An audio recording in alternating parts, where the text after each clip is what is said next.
Everybody, Ethan here from InvestingNote. Good to see you guys again.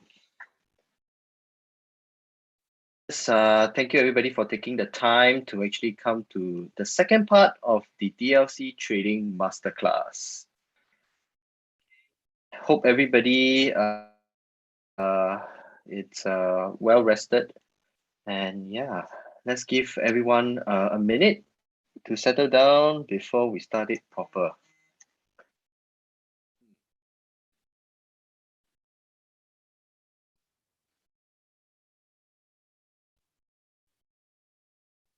If you guys have any questions, please just put it in the chat or the Q&A. Bini will try her best to answer you. All right? Ken. Bini, you want to start right now? Time is yours.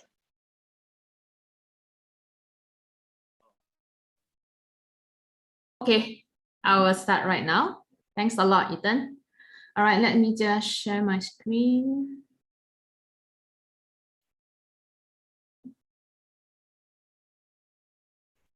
Okay, how are you guys? Have you had your dinner already?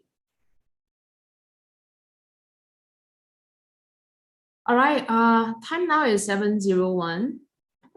Let me just quickly go through the disclaimer, although I'm not flashing the disclaimer at this moment. So today's session will be the second part of what I did last week on a Tuesday. Then disclaimer is that today is an educational session, so there won't be any financial advice, and I can't give any financial advice. If you need that, please get from somebody else who are qualified. Okay, so how many of you attended my first session? Because today is a continuation of the first session, so we need the first session to help us understand. Okay, so there is a chat function in Zoom. All right, please interact with me, all right, via the chat, because I would be looking at the message. Okay, good, right. Yes, I need me, I need I, because I need to know that we can interact via the chat. I'm just going to wait for a little bit more for more people to come in. All right, there's a Q&A, I know that, but try to use the chat function. Okay, so because I'm only looking at the chat function. Okay, good job. All right, good. Now let's do a little bit of a revision. Okay, because I know that this is the second part. Today I'm going to introduce one more new concept. Then we're going to talk about the trade management, how to manage a trade. I know that you have burning questions, so I've invited Marcus from Shotjan. You'll be here, all right, to answer your burning questions. All right, then lastly, followed by, I think about starting about 8:20, we're going to look at the trades live. I can't do the live trades because Hong Kong market is closed, but we're going to choose the trades. Okay, we're going to go through that. If you are as if going to trade tomorrow, or maybe you are comfortable with it, right, then how should you approach, for example, choosing your DLC and using the DLC to tap into some opportunities. Okay, all right, so let's get started. Okay, let's do first revision. All right, and during the first session, what we did is that we covered about the use of Autobox. Okay, so Autobox is a way of boxing up prices. Okay, so it is to help us visualize. Okay, the keyword is called visualize on support and resistance. So for example, the reason why Tencent might be bouncing up here, as in stopping here, right, was probably because that it was previously a resistance. So that was a resistance, and then price moved up, and right now becomes a support. So it's easier to visualize the use of support resistance for us to trade. Okay, likewise, if you have the boxes, you would roughly know that why Tencent is stopping here as a resistance, because there's some, month low acting as a resistance. Okay, and then you also be able to know that, okay, if Tencent is to move up slightly higher, for example, towards here, so the boxes will gives you that month low, which becomes a cluster to provide you with a resistance around this zone here. So that's the error here. All right. Okay. So Autobox gives you that concept where you can easily visualize support and resistance, okay? And then you can get the Autobox, right, from this free indicator that is in TradingView, free, you don't need to pay for it, all right? Even for TradingView, you don't need to pay for that. So that is called the multi-time period chart, all right? Okay. So that's the first concept. Let's go on for the second one. The second concept is that we talk about linear regression channel, LRC.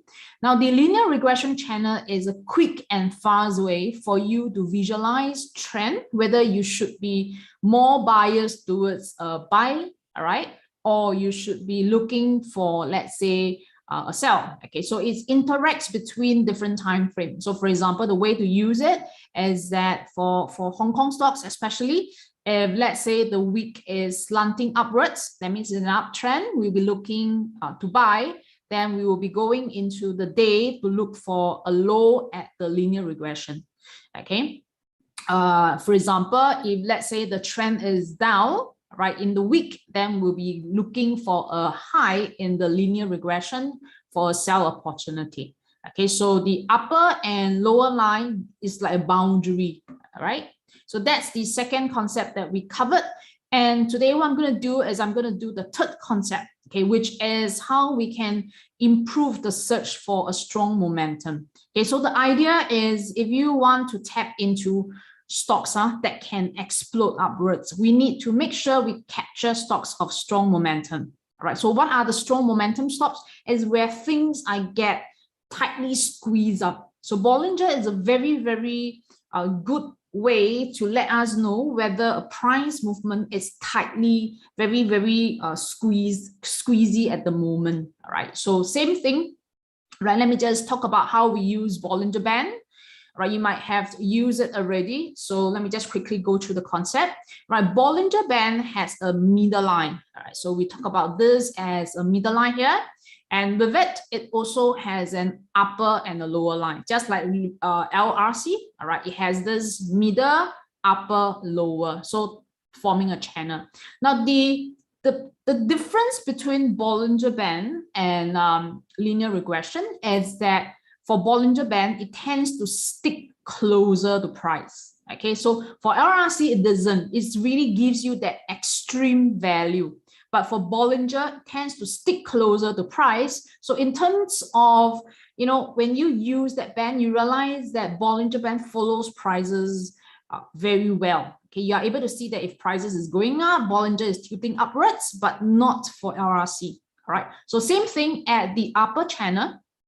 That is like overbought, then is an indication of a sell opportunity. So same as the concept of LRC, when it's at the top, there's a sell, and when you are at the lower channel, there's an oversold, is an indication of a buy opportunity. Now look at the way that I put it, okay, is an indication, because a lot of people, when they use Bollinger Band, they thought that, hey, look, if I'm at the low of the band, all right, then that's a buy, right? Okay, so when it's at the low of the band, I will buy in. But they didn't realize that how come when it's at the low of the band, price can continue to get lower, right? So at the Bollinger Band, right, it's just an indication. What we need to do is we need to make sure there is a trigger. That means there's a reaction, all right? People are actually going in to buy at the low of the band or to sell at the high of the band, all right? Now, one of the things that when we look at Bollinger Band, which is I'm just going to short form it called BB, right? It shows you that overbought, oversold more readily than the RRC, okay? Because it sticks closer to price, right? And because of this, it is good for what we call a trend continuation. Okay, so let's say, for example, we have the RRC, right, which is trending upwards, right? And then you have initiated a buy here at the bottom. Right, and then when price moved up, right, you decided to sell in the mid of the RRC, okay? And then you say, hey, look, instead of it heading down, price actually moved up, okay? Once it moved up, you say, hey, look, can I continue to buy? Yes, you can, because then you haven't reached the top of the band yet, right? The top of the band yet is for the RRC is the extreme level. So you can put in the Bollinger Band here, all right, to give you an indication of a trend continuation, not really a trend, but more of a momentum continuation to continue to buy upwards towards the top of the LRC. Okay, so this is how we use the LRC together with the Bollinger Band. All right, so let me just continue to illustrate further. Okay, so this is the LRC here. So this is Lenovo Group. So it's the company that's doing your computer. All right, so we have the Lenovo Group. So in this case for Lenovo, it is slanting up in the week chart. So first thing we notice that, so this one, number one is a week chart. So the week is slanting up. So it is an uptrend. Okay, so this one we understand that, all right. However, you realize that as it moved down, it moved and it touched the top of the midline. Okay, so that's the middle line. So in order for you to buy, all right, the best place to consider buying would be at the bottom, near to the low of the channel. For example, here, near the low of LRC. Right. So there is an equal opportunity for us to consider what we call a trend continuation. What is a trend continuation? Because at this point of time, the momentum, all right, is actually heading down. Okay, so if we can put in, let's say, for example, a Bollinger Band, all right, then we realize that price is near to the top of that Bollinger Band. Remember the top of the band. So this is the top of the band, and then this is the bottom of the band, right? So at near the top of the band here, which is this place here, this indicates an opportunity of an overbought place. Okay, overbought will be places that we are looking for a sell. All right, so this indicated an overbought situation here. All right, and at the same time, even though it is going up, right, it is at the mid level of the LRC. So that gives us a chance to trade on that continuation. Okay, at the same time, if you are studying in the candlestick, you know that this candlestick pattern looks like a shooting star, which is a weak shooting star that's bearish pattern. All right, so with this, what you can do is that you can put the LRC together with the Bollinger Band. All right, then we can go to the lower time frame to find for a trade. Okay, so what is the lower time frame? Because if you are on a week, then the lower time frame will be a day. Okay, so let me just go to the day. So at this place here, so this is what happened to the day. Okay, so focus at this place here. All right, then second thing is to take note that this is a day chart. So what we have is that price is near to the top of the LRC. Okay, sometimes price can just exceed a little bit, right? And then move back down.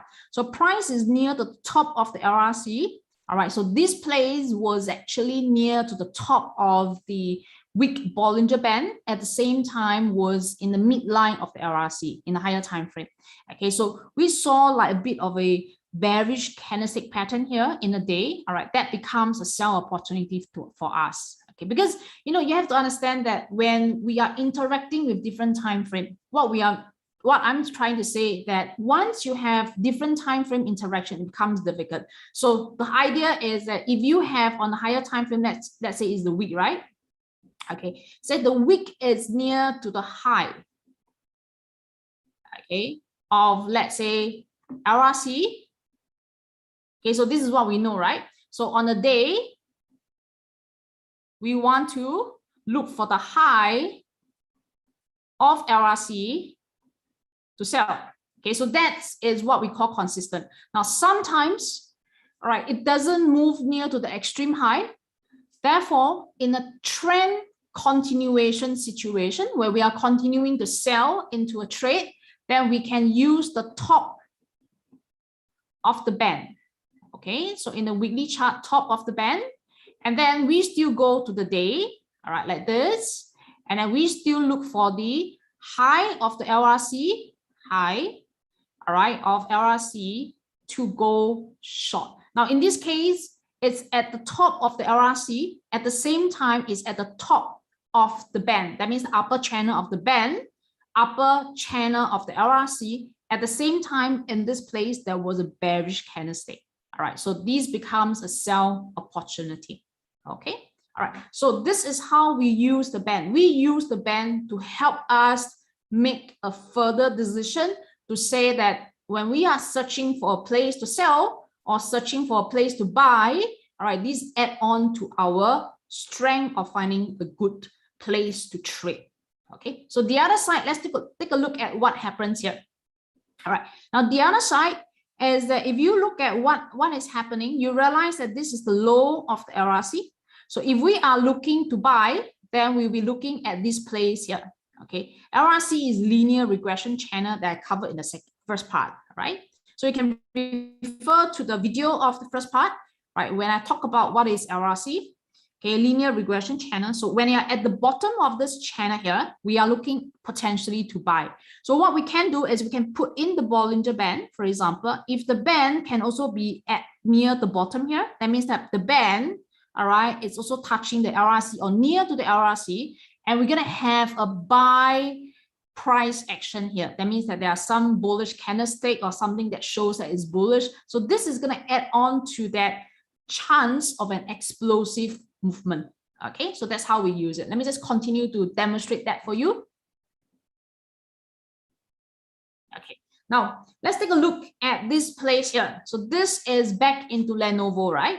Okay, in the Lenovo example, we saw that price was at the top of the band, right? Near the top of the band, near to the top of the LRC, right? So if you want to increase that chance, okay, of why you can be selling here, then you can put in your Autobox. Okay, so once I put in the Autobox, I realized that, hey, look, it gives a bit of a different perspective. Why is it that people are looking for a sell opportunity here? Not only that there is a top of the band, at the top of the LRC, it's also near to a previous month, previous high, which gives us that resistance. Okay, now same thing. Let's say, for example, where is the support? The support is near to this place here. So this is what we call a support.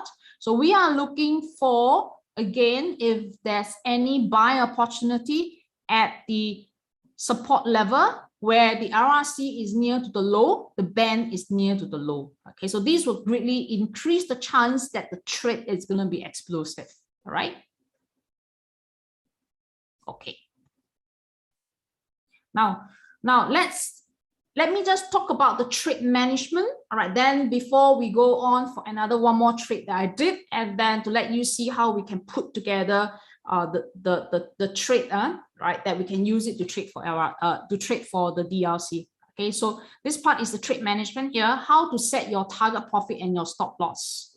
All right, so first, let's go back into the 10-cent. Okay, let me just ask you one question. Let's say this first, what do you do? When you look at a chart, do you start from the week or the day? When you look at a trade, right, do you start from the week chart or the day chart? Okay, you always start from the week chart. So same thing, what I did is I start from the week chart. So this is a week chart here. Okay, now second, when the week, we will identify and try to look for whether price is near to the bottom of the LRC or near to the top. But most important for the LRC, we are looking for a trend, meaning that we are asking ourselves, is 10-cent more towards uptrend or downtrend? Okay, so what is the current trend identified by LRC, up or down? Okay, up, and then we happens to be at the bottom of the LRC. That gives us a consideration that we might be looking to sell. Is it so? To buy or to sell? Yes, correct. We are looking for a buy opportunity because then price is near to the bottom of the LRC and then the trend is up.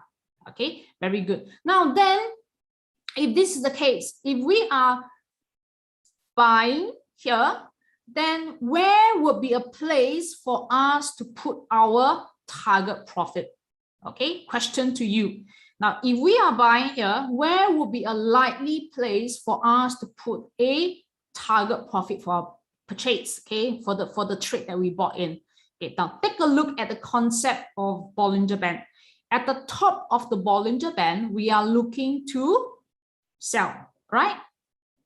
All right, okay, so take a look at this middle LRC here. Okay, so very good middle LRC. You realize that this LRC, right, has connected the low, and the low in order to construct the LRC. Okay, now, then when you take a look at this middle of the LRC, what happened is that it's meeting up with the top of the band. Can you see that?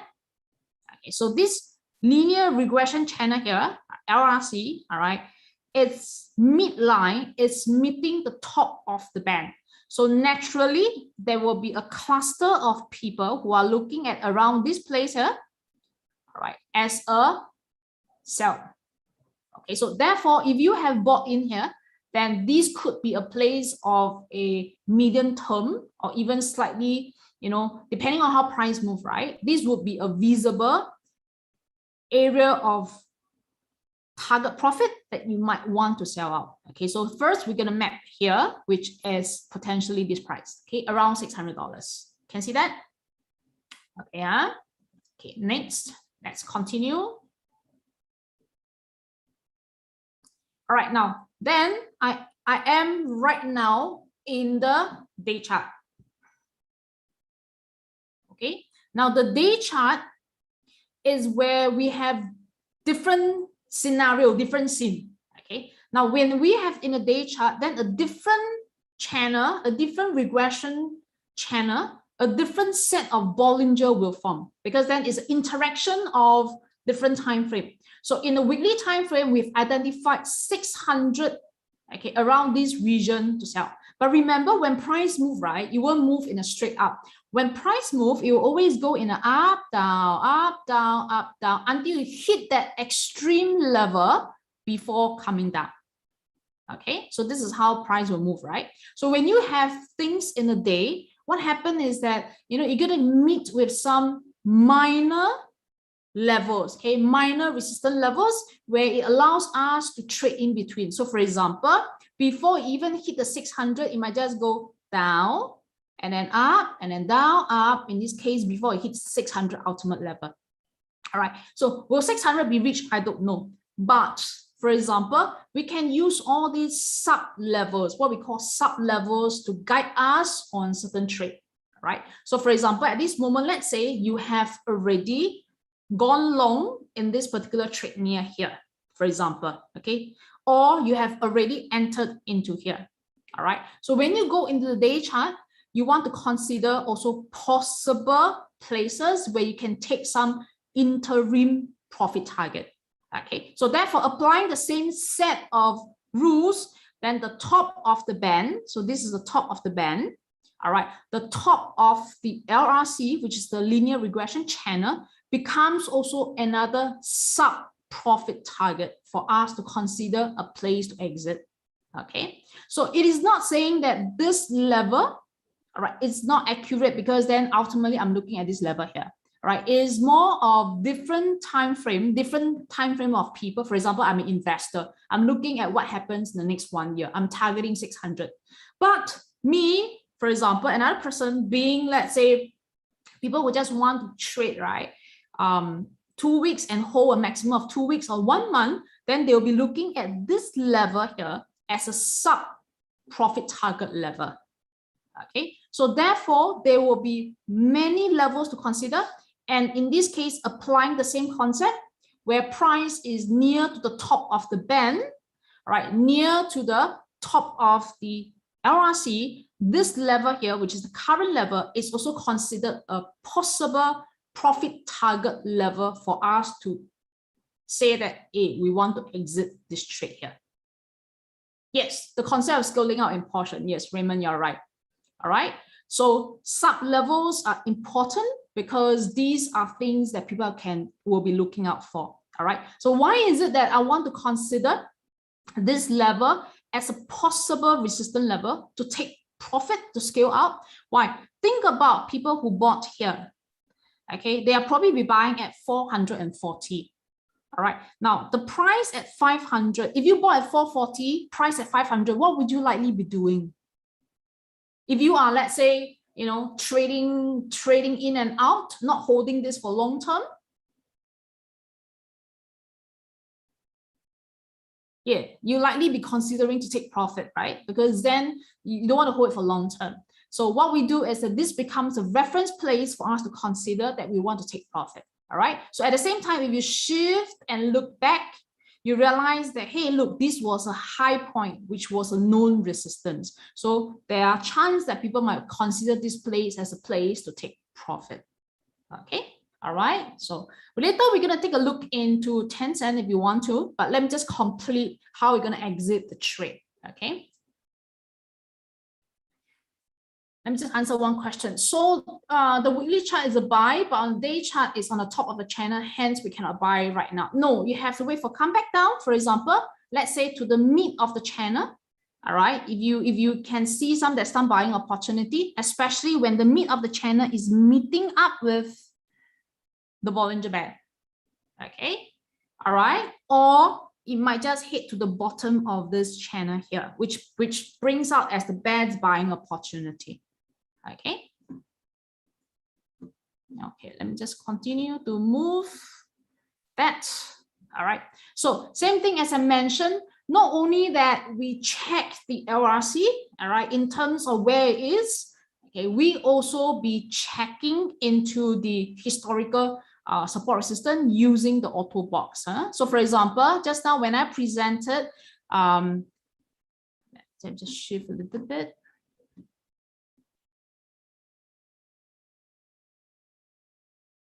Okay, so just now when I presented the top of the band here, all right, Bollinger Band, and then the top of the channel. So this is one perspective that we need to consider.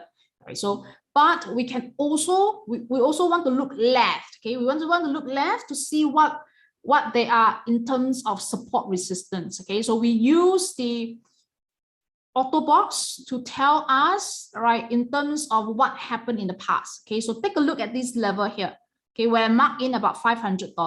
Not only that is a round number, but if you look left, you realize that this $500 was previously a support. And because price has already broken down during this box here, so this particular price movement here, so this support in turn is acting as a resistance right now. So you do want to consider based on this interaction. First, number one, with the LRC, number two, with the Bollinger Band, number three, with a historical support resistance level via the Autobox to consider to take profit short term now. Okay, so that's how. All right. So let's say, for example, you took profit and then it moved down. All right. And you say, hey, look, I have a buying opportunity again. Let me just buy up. Okay. And then when you bought, right, instead of actually stopping, it's actually moved up again. So you know that, okay, if you happen to have the position, you know that the next level that the price might be stopping potentially for take profit could be up here near to the $600 region here. And then you put in your LRC, you put in your Bollinger Band to know whether they are actually at the top. All right. And then lastly, you look left to see whether there's any levels for you to consider. Okay. So this is something which I always do. So I always ask myself, right, if I buy right now, am I at the low? Okay, if I sell right now, am I at the high? Okay, so once I have this idea already, I will use the Autobox to give me easily, like cooking Maggi mee, 3 minutes, not 3 minutes, like 3 seconds to take. Oh yeah, so this is a whole cluster of a resistance, or this place here is a whole cluster of a resistance, and therefore I need to be very careful, all right, because I might have to take profit very soon. Okay, so it's more of not using only one, but it's using a multiple of clues to help you to take profit, and it goes level by levels. That means, for example, it goes that from here, all right, so this level, once it's being resisted, all right, we need to consider the next level. So for example, this is a support here, so we need to look for buy, right? So if this support is taken out, it moved down, then we need to consider what is the next one already. So it goes level by level. Okay. Okay, let me just clean this away. All right, so we have target profit. So let's go and change my chart, and we take a look into 10 cents to see how it reacted. Okay, so how many of you traded 10 cents before or recently?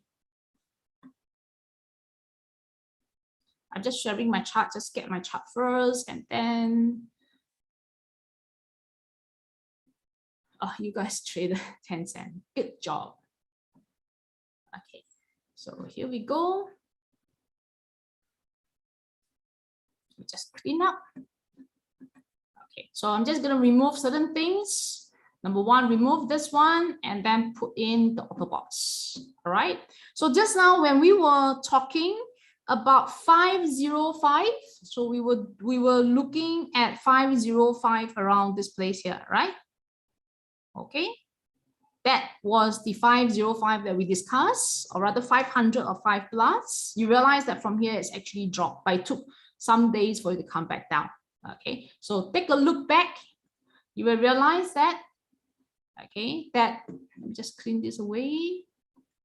You will realize that this level here, 500 or 510, if you look left, same thing. That was a previous level around here. All right. Okay. So that's the first thing with the box. Okay. Now let me just put in the Bollinger Band slowly, one by one. Okay. Then I'm just going to remove the box and expand that Bollinger Band. See that price is near to that top of the band here. All right. So you don't only rely on one factor. When it's near to the top of the band, you want to consider whether you are looking for an opportunity to sell. Okay. All right. Now, next would be, yeah, look, I will put in the linear regression channel here. Now, the linear regression channel, right, will shift a little bit based on what is happening. So at that point of time, all right, because it's plotting the past 100 bars, all right, so you will shift a little bit. You realize that at the point of time, the linear regression channel was near to here. So that becomes a sell. But at this moment here, all right, the linear regression channel, we are in the mid channel. Okay, then we are in the bottom of the Bollinger Band. That's why this becomes a place of buying, as I said just now. Okay, so some of you said you sold yesterday morning, and that's because you have seen something, but based on the LRC, based on the Bollinger Band, and based on the box, right? So this becomes a place for you to consider to buy. Okay, so we're going to take a look at other trades later on. All right.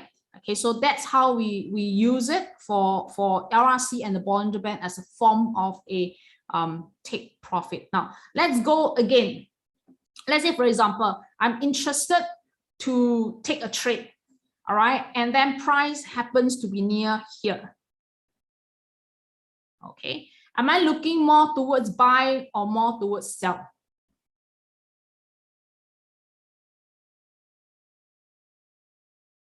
Okay, we are having a bias, okay, more towards sell, but then of course we need to have a reaction. We can't be just selling here like that. We need to look for a reaction. Okay, we are looking for a sell at the top here, but we are looking for a reaction first. Okay, we talk about then what kind of reaction later on. Okay, very good.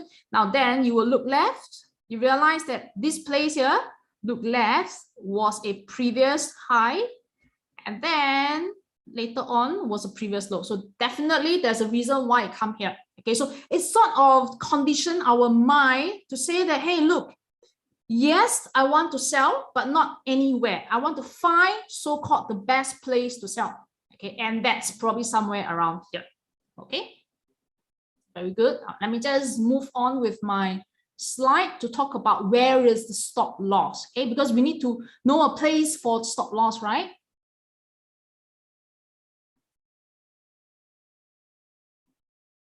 Okay, just share my slides a little bit. Just want to confirm that you are seeing. Give me a minute. Okay, here we go. All right, now stop loss.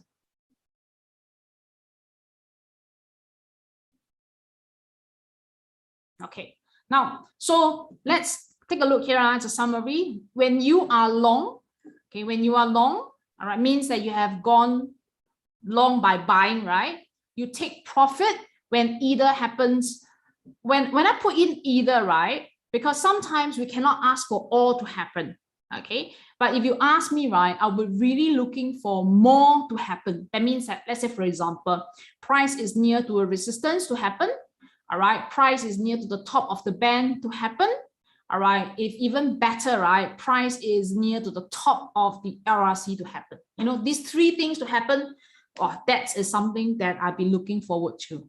Okay, but sometimes depending on situation, price might be at the midline of the LRC, okay, but at the top of the Bollinger Band, all right, then it might be at the resistance. So it will be many factors combined together. It's not as if that we are talking about just one unique reason to take profit, all right? So therefore, it should be the more to happen, the better it would be. Okay, so I'll be looking at price near to a resistance. For example, that's very important, using what? Using the Autobox. Okay, all right. Second, I hope that price can be at the top of the LRC. Okay, where? At least in the day chart. Okay, at least in the day chart. All right. And I hope that at the top of LRC, it can also be at the top of Bollinger Band. Now, when I use I hope, right, sometimes they just don't happen together. Sometimes one might be off. Okay, so if you ask me what is my best combination, all right, I've used that, for example, a lot of time when it's near to the resistance using the Autobox, plus at the upper channel, you see of the LRC. All right, that's one of the most preferred configuration for myself in order to take profit. All right, when I go for the long trade.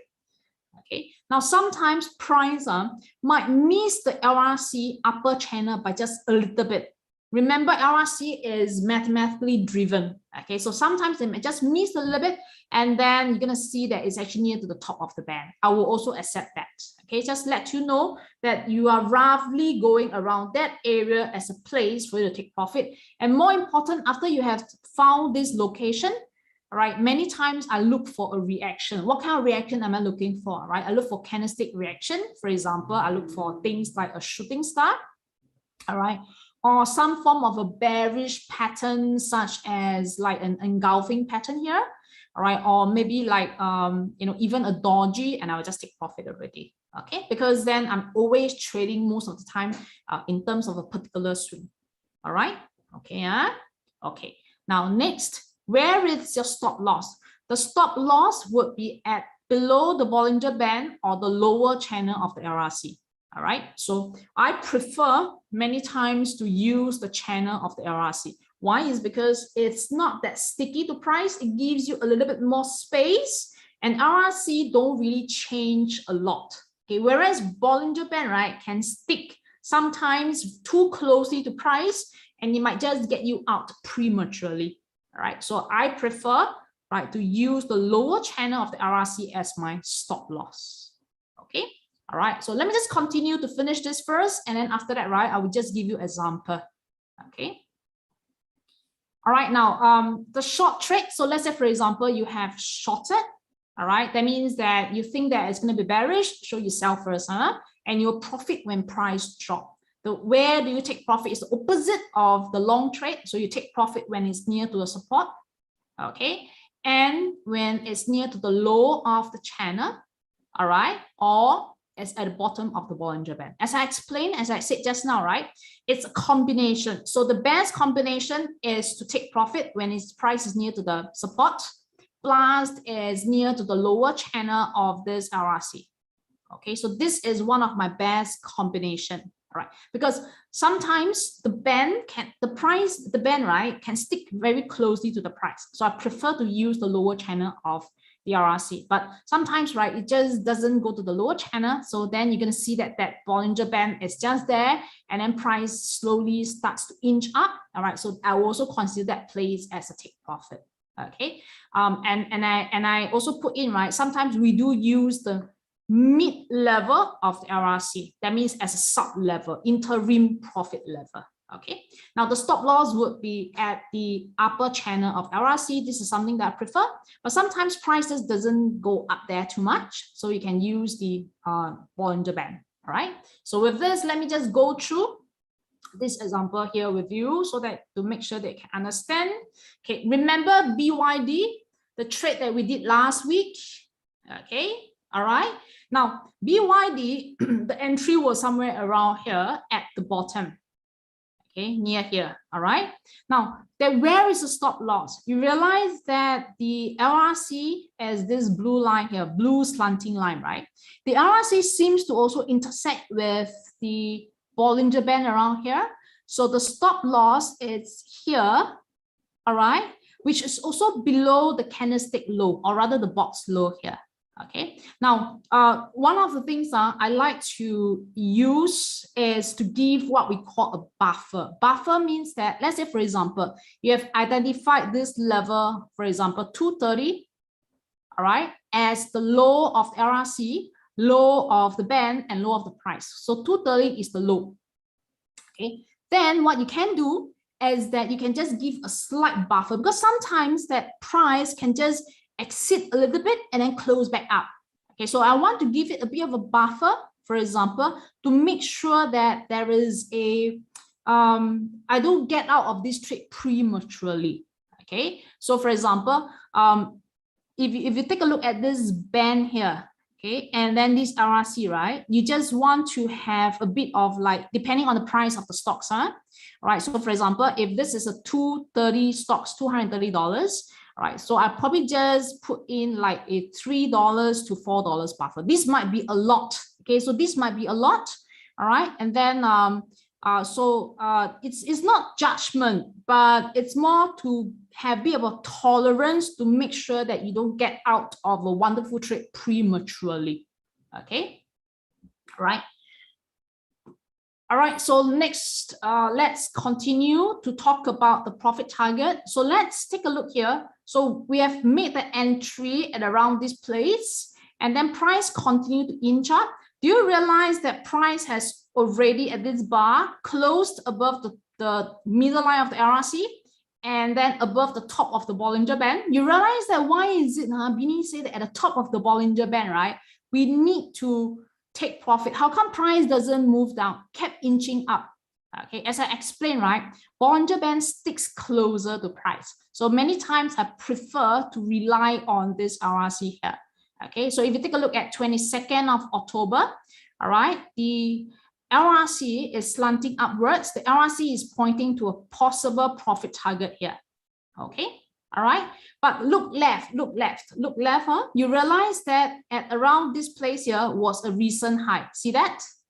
Okay, now therefore, when price was at 294, this place, okay, the reason why I took this was because I really consider of exiting the trade, even though the RRC was pointing somewhere here around 320 plus minus. Okay, I can't remember the exact value, but if you look left, this was a all-time or recent high. So I was looking at to take profit.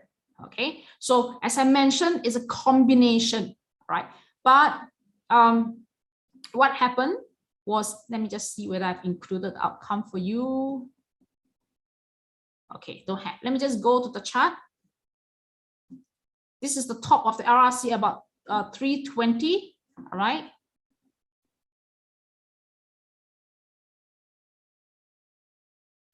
Okay, so let's take a look at UID. Okay, so this was the top here. Remember, I said that before that, right? I was looking at somewhere here to consider to take profit at 294. All right. Then price continued to move up, hit the top of the LRC. See that? About 320 here.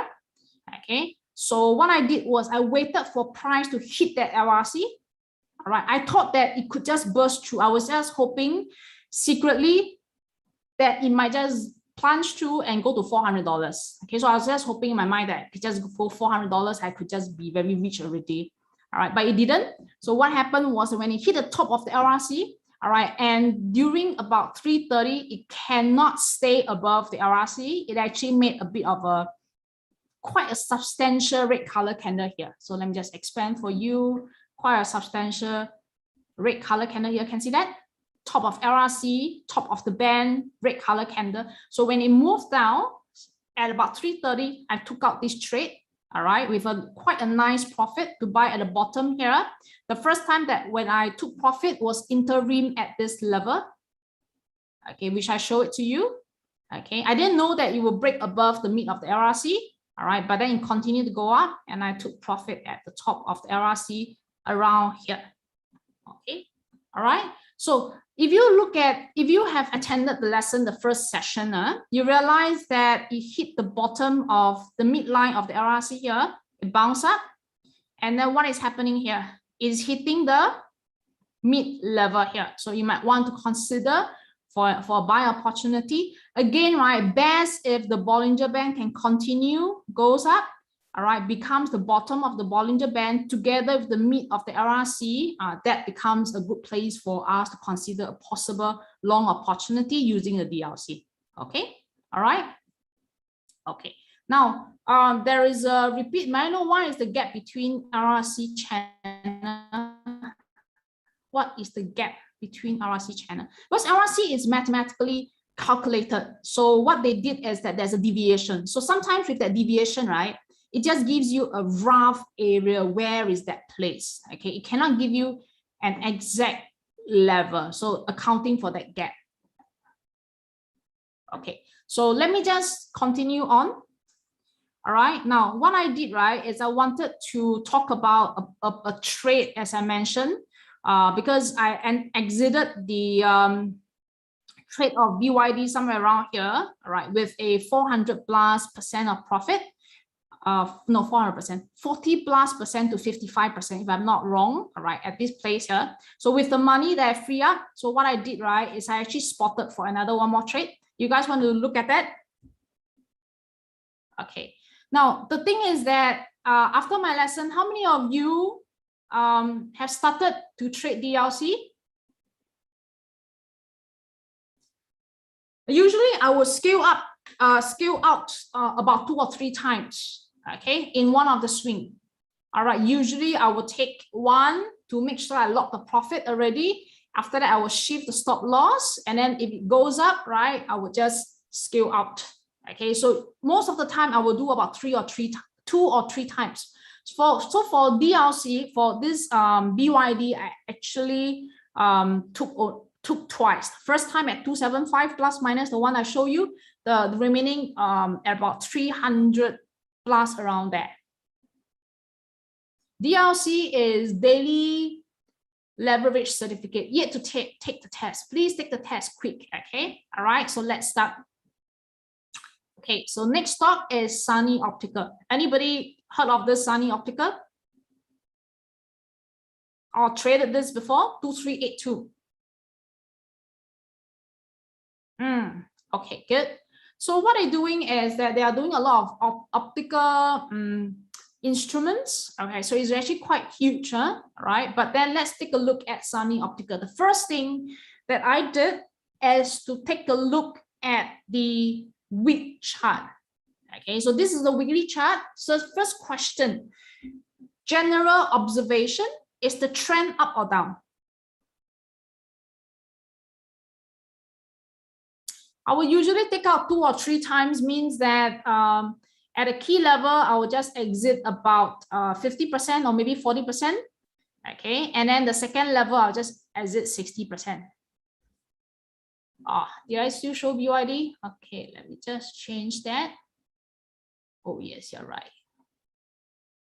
Okay. All right, so Sunny Optical. Sorry for that. Sunny Optical, trend wise, up or down?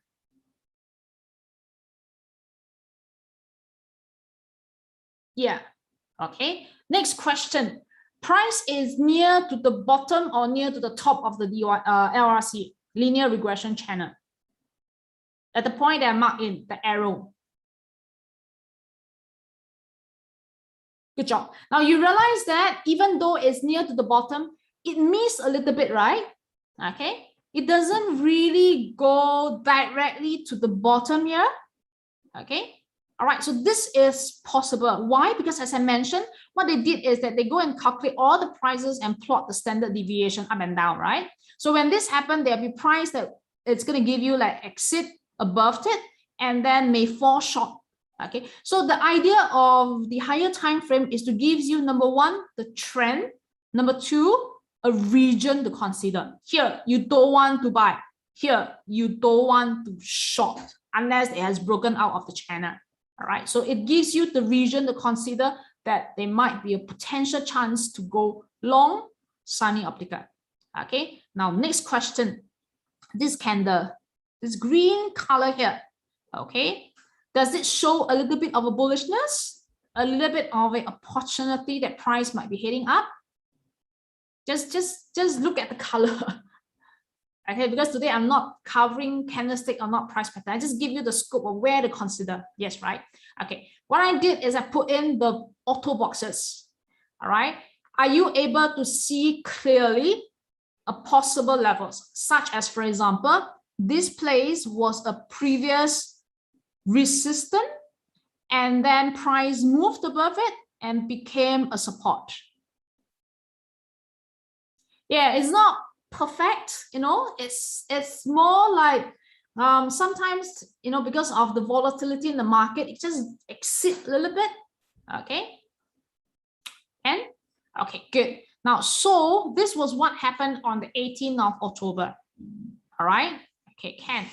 All right. So next chart, right, to look for, is it what time frame to go to?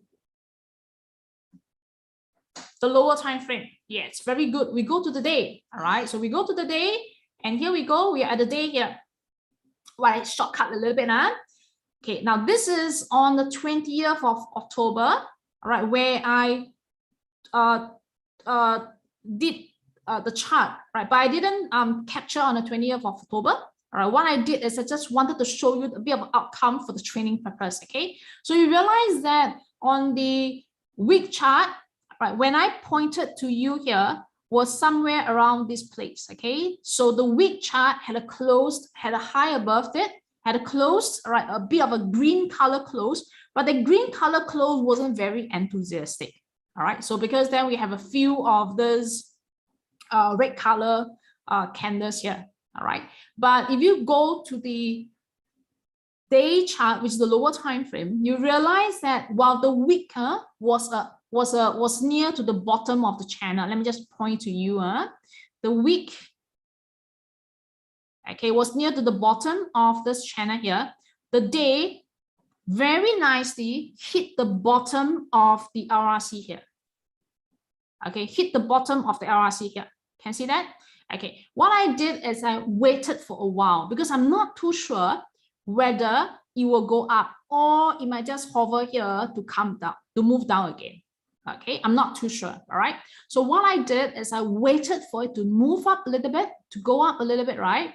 And I actually wait for this very green color candle to appear. Okay, green color candle to appear. All right, and then if I look back, I realize that there's a bit of a low here. All right, and then a bit of a high here. So I actually entered somewhere around this region here, so that I let it confirm and then let it come back down to this line before catching in. Okay, now this trade wasn't perfect. Why was that so? You realize that I didn't manage to buy near to the bottom. In fact, right, I actually bought near to the midline of this RRC. Okay, so price was like reacting to the midline for a little bit. Okay, so with this, okay, still I go for that $1,000 challenge, but this will gives you a little bit of planning because we didn't manage to buy near the bottom. All right, so with this, all right, even though price continued to move up, but I just want to bring up the reality to say that you might choose to downsize a little bit, right, on this particular trade. Right, the benefit of using DLC is that the smaller size you can do is 100 units. You don't need to do huge lot because if you do Sunny Optica, all right, the minimum units the minimum trade size for the stocks is 100 shares. Okay, but at that point of time, if you consider Sunny Optica, right, was around, let's say, $200. To do 100 times $200, right? So this would cost you 20,000 Hong Kong dollar. Okay, I mean, on the average, you just divide by 5, even though the exchange is about 5.7, just do 5, right? So you will need about $4,000, okay, to take like into this trade here for the minimum shares. But if you are doing DLC, for example, you could just downsize it. All right. And then if you think that you're not very, very confident, okay, of this trade, you could just downsize your trade to say, okay, I want to not fork out $1,000. I want to try this trade to tap into this movement here, let's say with a $500 into the DLC. So instead of you spending, let's say, 4,000 Sing, for example, you might be considering using $500 to take this trade, or even you can downsize it even drastically. All right, for example, $300. Okay, all right. So later Marcus will explain a little bit more on DLC, because in the earlier session I talked about DLC already. I talked about what is DLC. You can replay that session. All right, so this is something that realistically I wanted to present here. Okay, so not all the trades, right? It's just going to go up nicely, very nicely. Okay, now take a look at this one here. Now, price is actually slanting out. Can anybody tell me where will be a likely place for me to take profit? A likely place.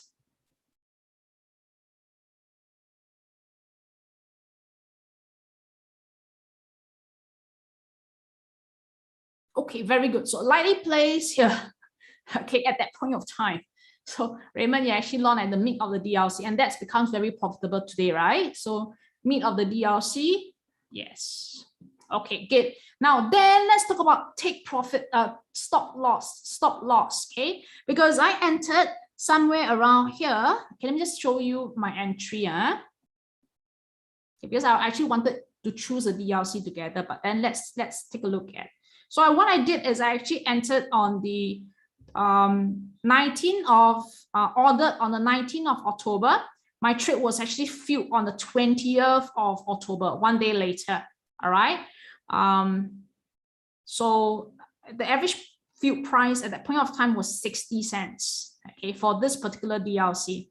All right. So if you were to buy using $1,000 challenge, okay, at the price that I've traded, which is about 209, all right, you only get to buy 27 shares. But this is hypothetical because the minimum shares to buy into Sunny, all right, Sunny Optica is actually 100 shares. Okay, so you can't buy anything with $1,000. Okay, but you can buy, all right, and tap into the opportunity using DLC. So what I did was I took that $1,000 challenge. I already make about 400 plus already. I took that 1,000 again, keep the 400 plus aside.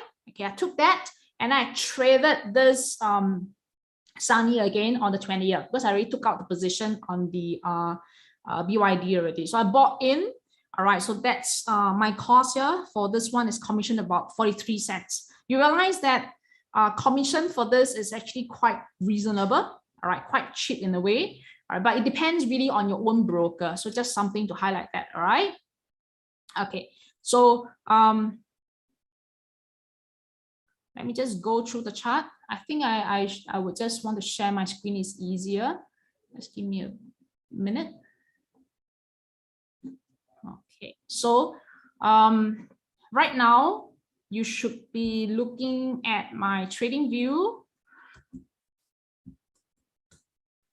Okay, we can key in Sunny Optica here. All right, so that's Sunny Optica. Okay.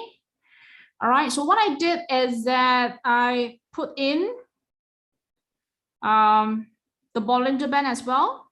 Okay, and I put in this linear regression channel LRC here. Right, the LRC shifted a little bit. Okay, just to let you know. All right, the LRC shifted a little bit because of the continuation in price movement. Okay, but being at the top of the band, see that the top of the band, and being at the top of this channel here, does gives a very good insight to taking profit. Can you see that? So because you know, price can just turn, especially when you're doing the swing, right? Price can just turn. All right, like this, you know, a huge drop from the top of the channel. Okay, so it just turned down nicely, and that becomes a good profit if you can just buy near to the bottom and then sell near to the top. As I said, it's an indication. It lets you guess roughly where is that place you should exit. Okay, all right. So just show you the outcome of this challenge here.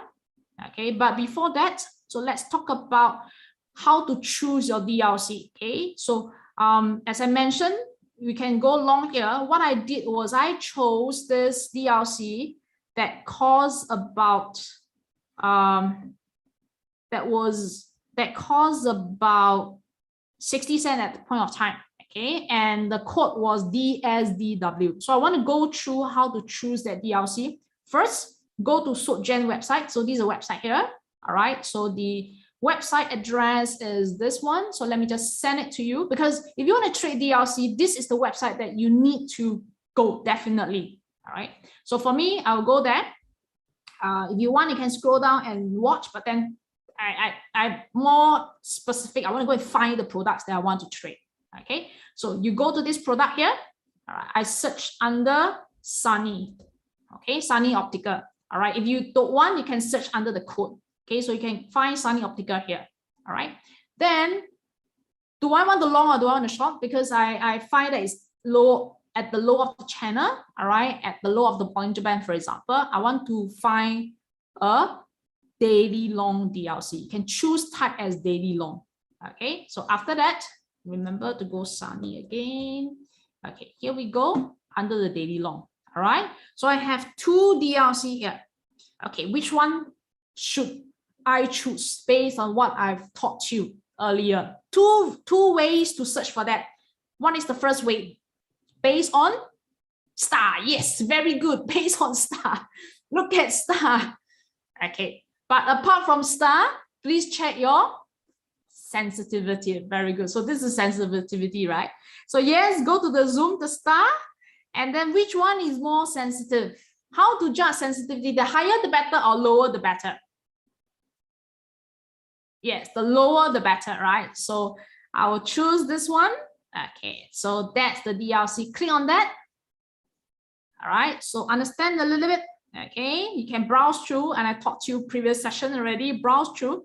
What is very important to me, right, is this price matrix that I talk about. Because let's say, for example, I was aiming to take profit near to the high here. For example, I said I want to take profit at 220. Okay, 220, for example, right?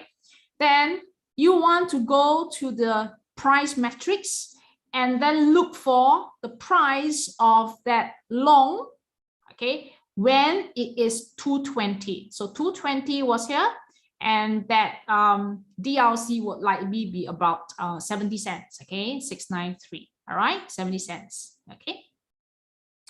All right, now, so what I did, I chose this DLC, and let's continue to see what happened for that day. So I entered the 1,600 unit, and then I was aiming at the top here, okay, because at that point of time, as I mentioned, the LRC can just contract, expand based on price. So I was looking at this. I was looking at this place here for a possible take profit. Okay, all right. But I look at this price here, and then I look at the price of the DLC at 7.8. All right, 7.9. But at the same time, what I did was, remember I said before that when it's at the near to the LRC, sometimes you just miss a little bit. So I did consider that other factors, okay? So at the 7.8, 7.9 region, I actually took out that trade, okay? Because why? At around the 78 region here, all right? So when the DLC was 78, right? The price was about 220 at that point of time, okay? So $220, right? So for me, I decided that this could be a place to take profit. So I waited until the end of the day. So usually when I take profit in the stocks for the DLC, for me, right, I always wait slightly towards the end of the Hong Kong session. So around 3 o'clock. When I look at it, right, it doesn't look very strong already. I would choose to take profit then. Okay, so you realize that most of the time when I capture that price for you, is this price here, 347, something like that, because this is actually where I will take profit. So for Hong Kong market, most of the activities will happen in the morning between 9:30 to about 10:30 to 11. Okay, then they will slow down, and if it's really strong, it will continue towards the end of the session. But if it's a little bit weak, then about this time here, that's where I would make a decision whether I want to take profit or not. Okay, so because it's actually near to the not at, right, near to the top of the LRC and near to that Bollinger Band. Okay, so where is the Bollinger Band? All right, it's actually near to this Bollinger Band here. Okay, can you see that? Near this Bollinger Band. So that's blue color here, this band. So I decided to say, okay, fine, let me just take the profit at the end of the day. I considered myself quite lucky because after I've taken the profit the next day, price actually had a huge drop. Let me just show you. See that? There was a huge drop here, right? It's actually dropped until back to my original buy price. Okay, so this trade ended up with a profit. Okay, because at that point of time, you realize the spread, right? It's a bit small, you can't see, so I expanded. The spread was about 78795. Okay, so what I did was the spread is in terms of trading the DLC, right? This is considered quite okay because you can't expect the spread to be similar to the stock, right? So this, in terms of the bid based on the price of DLC, is considered quite healthy already. So I actually took out the trade at about 7.8. Okay, so bought in here. All right, took the trade here, although it doesn't come very near to the LRC channel here, but it did have a Bollinger Band. Okay, so with this, I entered about 60 cents, took out at 78. Okay, with the commission estimated here, because I didn't go and take the screen cap, and that is about a 29.8% versus if you just do the stocks, right, that's about 4.6%. All right, as I explained, all right, you can't even buy the stocks with $1,000. Okay, so this is considered quite a nice trade. All right, but you know, it doesn't move so nicely like Sunny. Okay, because at that point of time, the Hong Kong market was actually turning a little bit bearish at that point of time. Okay, all right, so I want to answer one question on the brokerage. All right, which broker do I use? I always pay a minimum of 0.2 plus $40 plus commission on DLC trading. Yes, I think that brokerage is constant. So with this, what I like to do is I like to do two things before I answer your question. Okay, first thing is that I've covered most of the DLC and then the trade setup.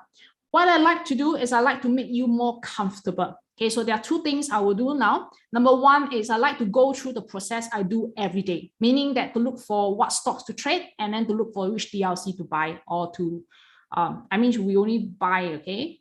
All right, and if you want to sell, that is to take profit or to cut loss. Okay, so that's number one. Number two, right? There are some questions that you have, okay, including brokerages, including how to get started. What I'm doing today is that I have Marcus with me from SocGen.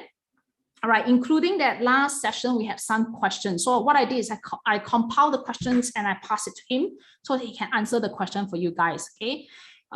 He's from the issuer, so he knows all the inside out, and I actually asked him to talk about things which are not known about trading DLC, including how to start trading DLC and the different brokerages to consider.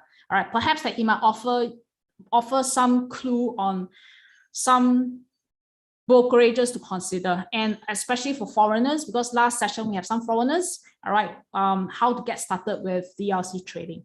Okay, Ethan, can I just pass this to Marcus for a while and I come back? Okay, second thing before that, you will receive an email from me right now. Correct? Do you see that? Okay, you receive an email from me right now to ask you a feedback. Okay, if you can't, help me to fill in that email, because if you don't do it, then 9 o'clock, you're going to receive another email from me, okay, to ask you to give feedback. Just two questions, very simple questions, because I need to know how we can do better. So two simple questions.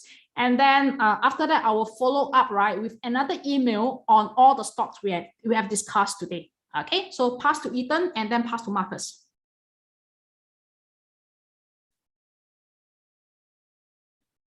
Hey, hi, Binny. Hi, Marcus. Hi, everyone. Hi. Marcus, you want to take over the screen? Or Yeah, Yeah, sure. I think I'll just share the DLC website which you shared earlier, so we can also go through some of that you described as well. Okay, so I think just a very quick introduction first. So I think as what Bini has mentioned, Marcus from the Society General. So we are actually the issuer of these DLCs. We are the issuer as well as the market maker for the daily leverage certificates DLCs. So we've collaborated quite a bit with Bini, with SGX on a few of the trading hour series. We decided to do this masterclass so that we can further enhance, the learning of trading.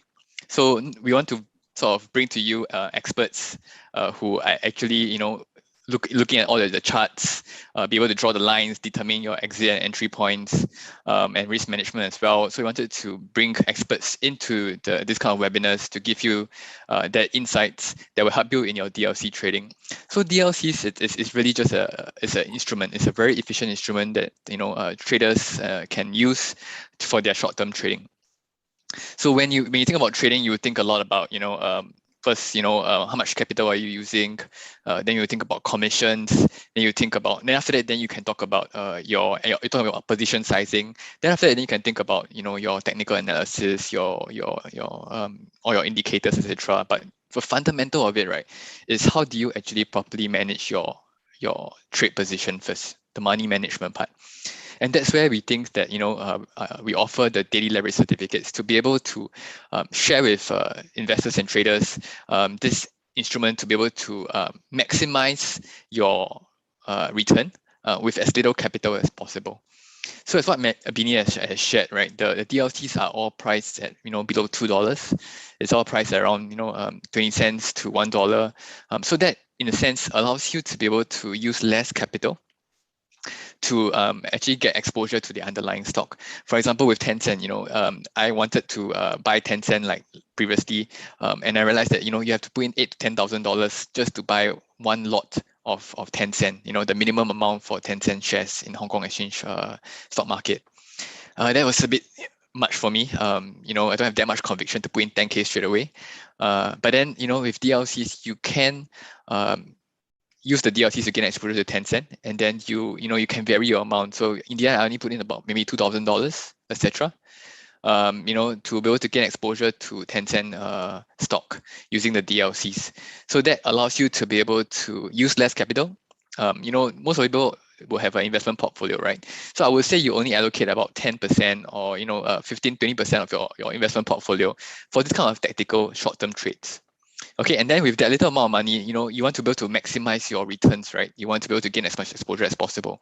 That's where DLCs come into play, using less capital for an increased amount of exposure. And also the cost-wise itself, if you're going to do in terms of short-term trading, for a tactical play, you do not want to be paying like large amounts of commissions, just because you've traded a few trades a day.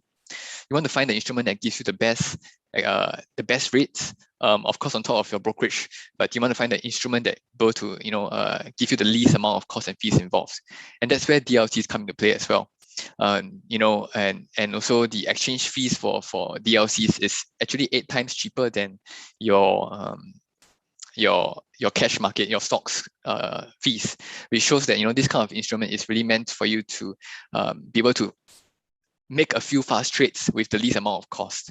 And in comparison to, say other leverage instruments out there, like, for example, CFDs. I know CFDs is quite popular in Singapore, but for DLCs versus CFDs, they are both very different products.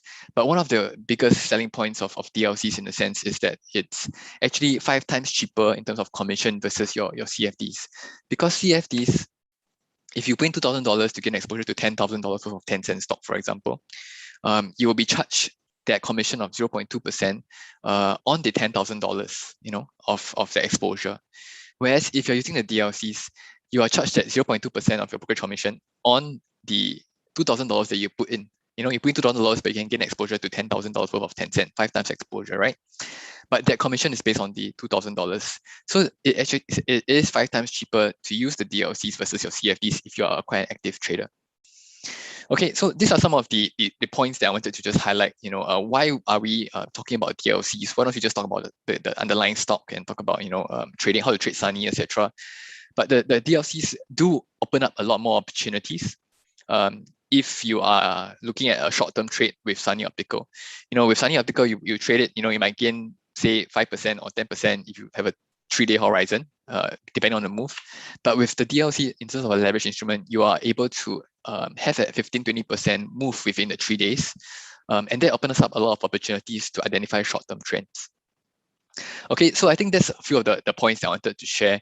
But more importantly, I think there were questions, about what is DLC, how does it work? So maybe I can just share a bit about it in a nutshell, but I'll leave it up to Q&A after that, to be able to answer some of your questions that you have.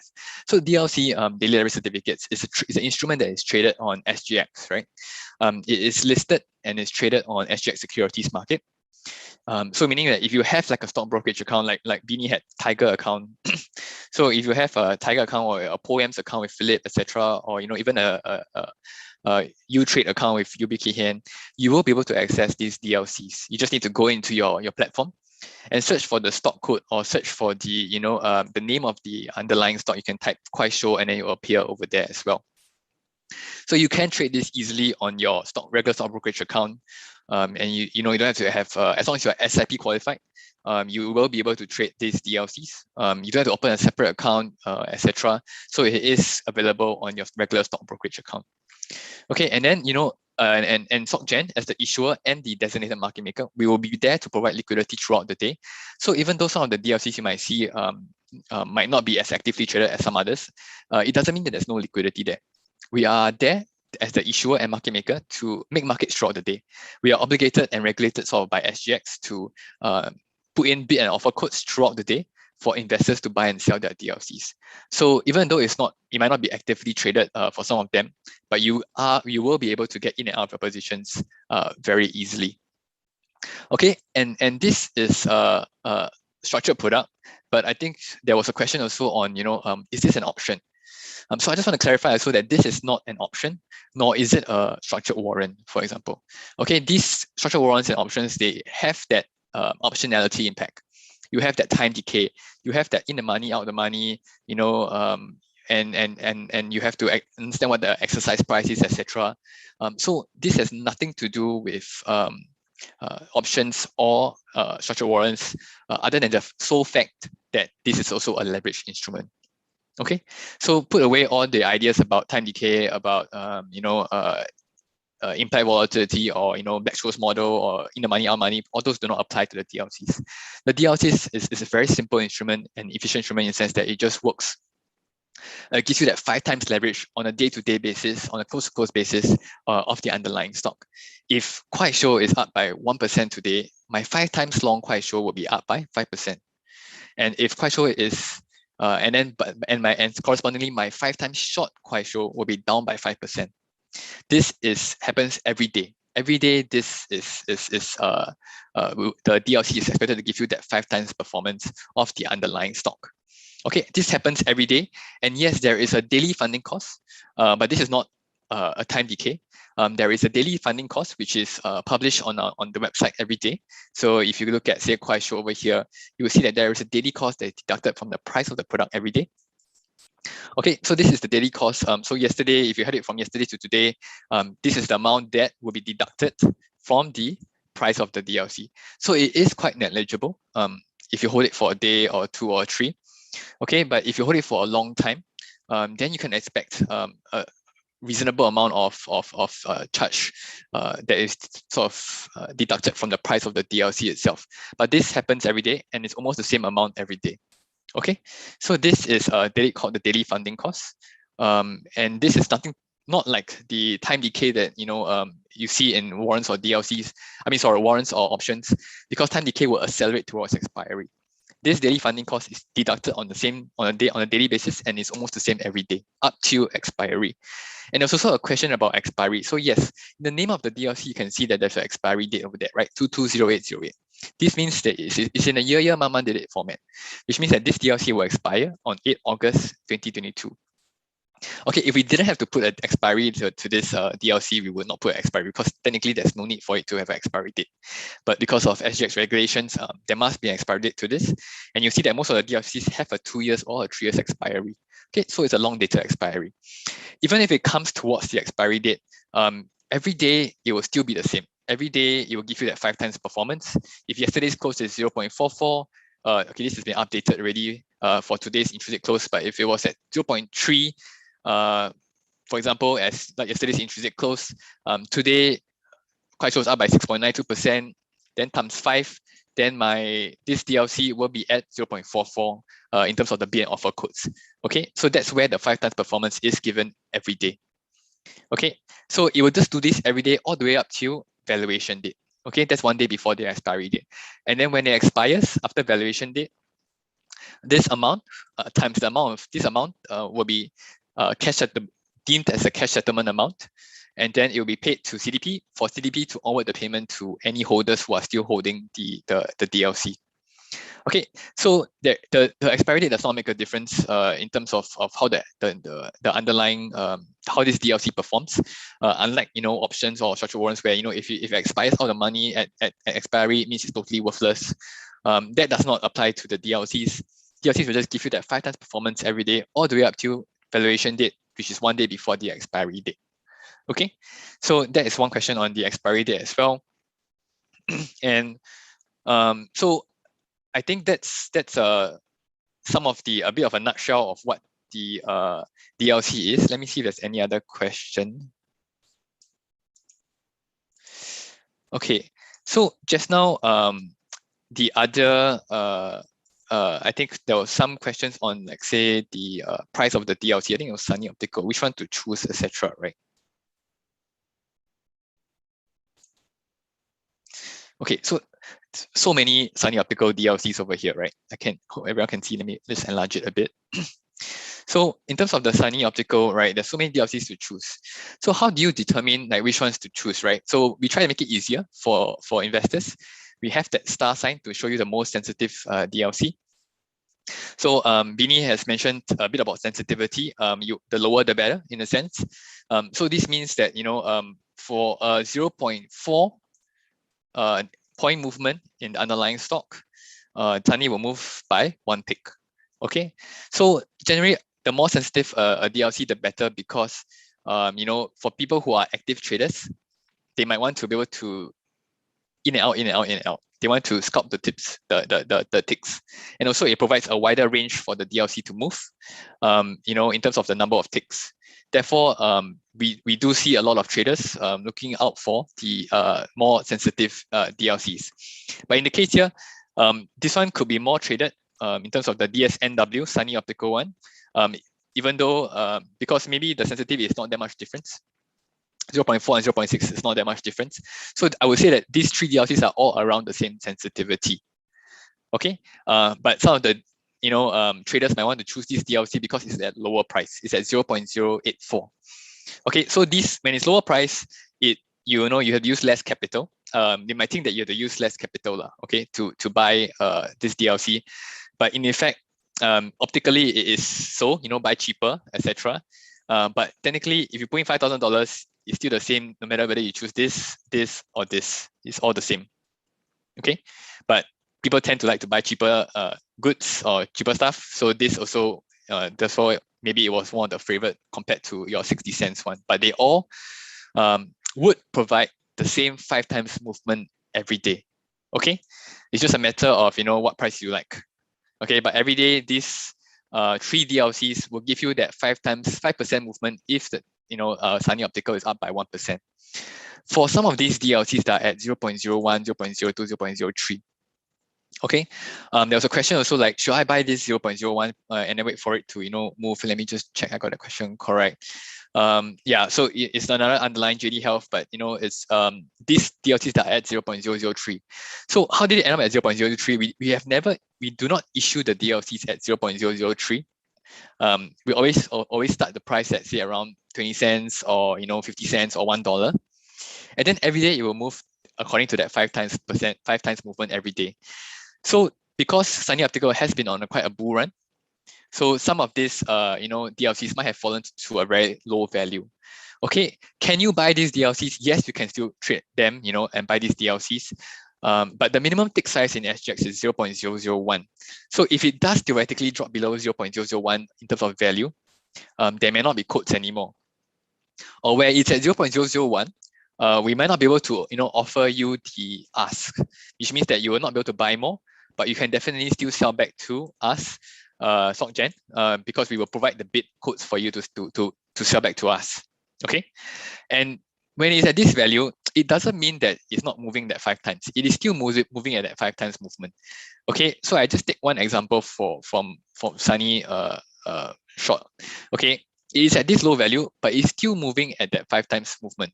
Okay, case in point, if you can look at this, you can click into this Sunny short DLC DSTW, scroll down, and then you see there's a historical performance data over there. You can download this data.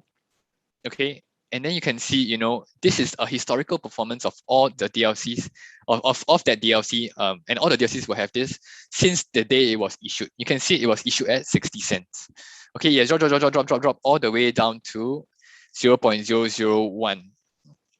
Okay, and then this is the value of it now. Okay, it is not that it's not moving that 5 times movement every day. It is moving that 5 times movement every day. You can see over here, just that it's in a decimal place that you might not be able to see it because it's at 0.26.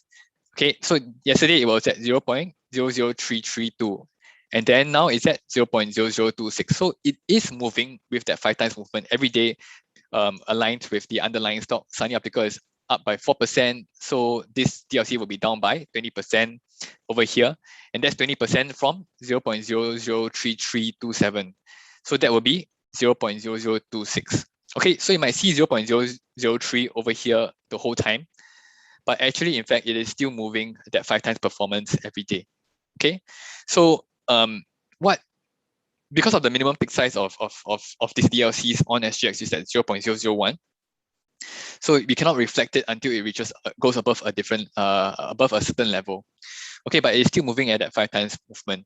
And so what I would say to those kinds of small 0.003 or 0.004, kind of 0.001 DLCs, as much as you are attracted to buy DLCs like that at a low value to get that potential gain, you have to realize that even like stocks, when you buy stocks, if it drops by 80%, and then you buy the stock, when it goes back up to 80% from that low level, so $100 dropped to say $10, it drops 90% down to $10.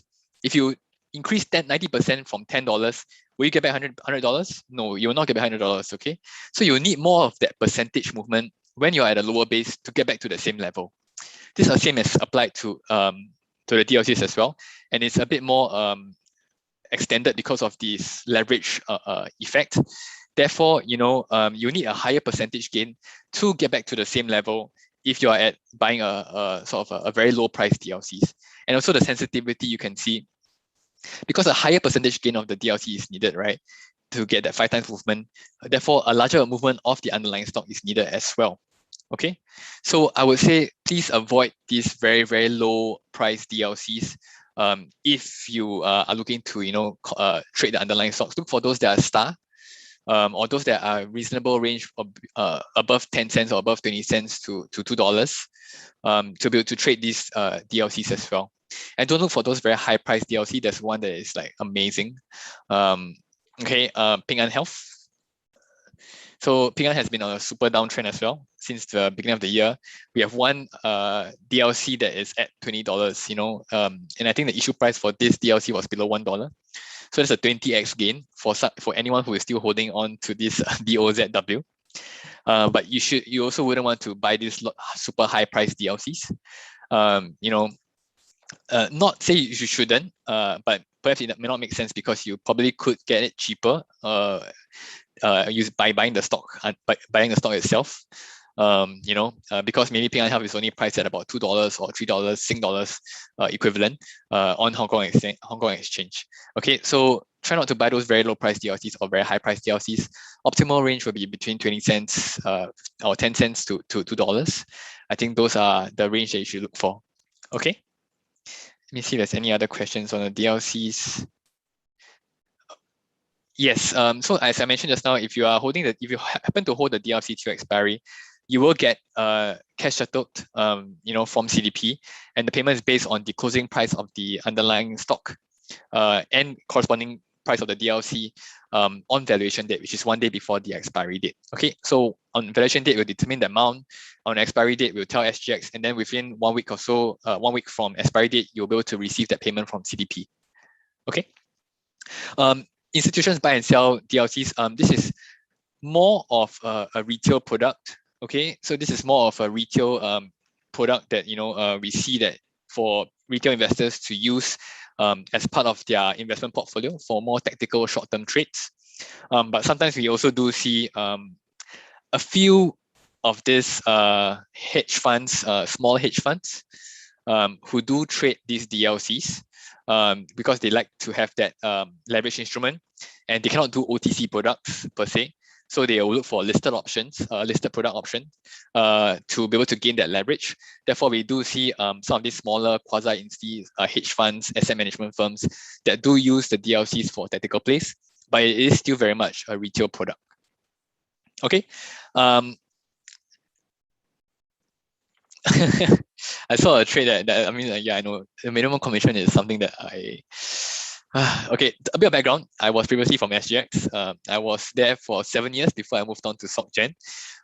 So when it comes to asking me, hey, this minimum com of $25, it's a long story. I help you, Marcus. It's a very difficult for us to answer this.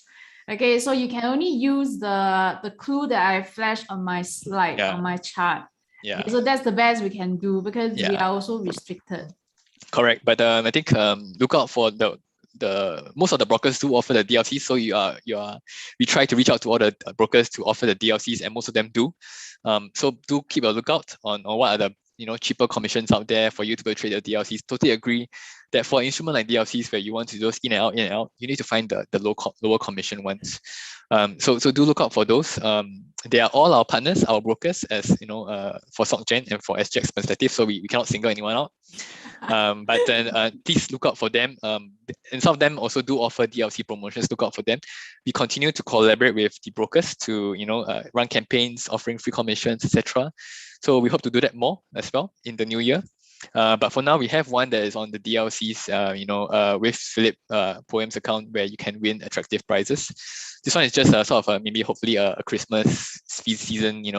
If you trade the DLCs, you want to be able to give DLC traders some prizes to win, to get a bit of excitement in the festive season. I think, Marcus, one important question, right, is that many of these attendees, they are trading into stocks. So how can they get started with DLC? Does it mean automatically those who traded in stocks can trade the DLC? Yes, definitely. So it's available. It's available for you to trade on all the sort of stock brokerage accounts. I think they need to be SIP qualified. Yes. So I think access first. You can access it on all the stock brokerage account. And then you'll be able to search it on your Poems account, your Tiger account, or your Futu account. Just look for the stock code, or look for or click or type the first part of the name, the underlying stock name. But the stock code should be easier for you to find. And then you'll be able to trade the DLCs on their platform. So you don't need to open any separate account, etc. And it's not a margin product as well. Just to add on about the difference between this and say options or CFDs, this is not a margin account. You just put in $2,000, and then you will be able to gain that 5 times exposure on the DLC. SIP qualified, I mentioned that just now, that you have to be SIP qualified. This is a MAS regulation, SIP qualified, specified investment products qualification. So you can find out more about SIP, I think under our education page, SIP one pager, just for you to see what it is. So you are either, have your education qualification, work experience, investment experience, or you take the SGX quiz. Okay. So if you have any difficulty understanding how to get qualified, you can speak to your broker. But most of them on the brokerage form, they actually do have a self-declaration form for you to declare whether you have that qualification to be SIP qualified. Okay. If not any troubles on being SIP qualified, just drop us a call. Okay, and we can help you to see what are the ways for you to be qualified, or help you to answer your questions. I think it is not meant to deter you, It's not meant to stop you from trading the SIP thing, but it's just a regulation that we want to make sure that, I guess together with MES, we want to make sure that everyone understands what they are trading. It is very important.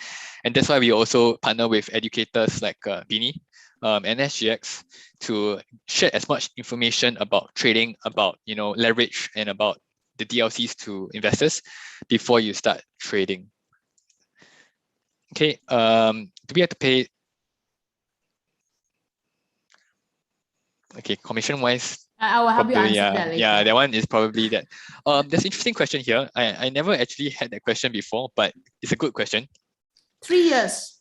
No, the share consolidation one. No one has ever asked before what happens when there's a share consolidation. That's a very interesting question. So that one is something that I hope it doesn't happen too often. So whenever there's a share consolidation, right, the idea of all structured products in out there is that we do not want to shortchange the holders, right? If you hold this DLC, suddenly the share consolidates by 10 times, drops from $1 to 10 cents. Does it mean my DLC is not worthless really? Because 10 times 5 times is 500% or 5,000%. Does it mean my DLC is worthless already if you happen to be on the wrong side, or do I really what already? When I'm holding the short DLC? So it doesn't happen that way. We just want to make sure that it is of economic equivalent to the holder. So if the underlying so similarly the price of the DLC will be adjusted one day before the X date, such that if you're holding on to the DLC on true X date, you hold it before and then true X date of the underlying stock, you would still have the same amount of value as were before the X date of the stock consolidation.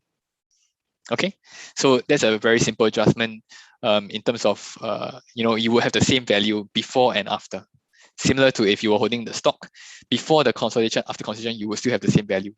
So that is what we can assure you, that if there's any corporation adjustment, the value of your DLC will remain the same after that. Okay. You have to take the quiz every few years. If you qualify by education, you don't have to. But if you take the quiz, the SGX quiz, you will have to yes, every 3 years you have to show that you have passed again, I think. But please do check with your broker on this more closely. I am just doing it off memory, but there are some I do remember that for education it's sort of forever. Once you qualify by say your university degree or your diploma, you don't have to do anything else really. But if you take the quiz, you might have to do it every 3 years. Unless you have traded a SIP product in the last say 3 years, then you might be able to qualify via the investment experience route and don't have to retake the quiz again. So that's off my memory. Please do check with your broker again. How do Malaysians become SIP qualified? This one I also don't know how to answer. You might not need to be SIP qualified. You just because the SIP qualification actually is based on imposed on the broker. So the broker has to make sure that whoever that trades the DLCs are SIP qualified. So I think you need to check with the brokers on this, whether do they impose that for overseas investors as opposed to local investors. So do check with your brokers as well on this.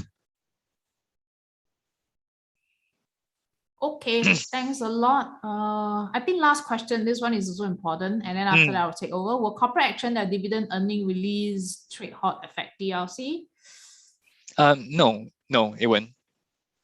So normal dividends, earning release trade halts. Normal dividends. Yes, it will.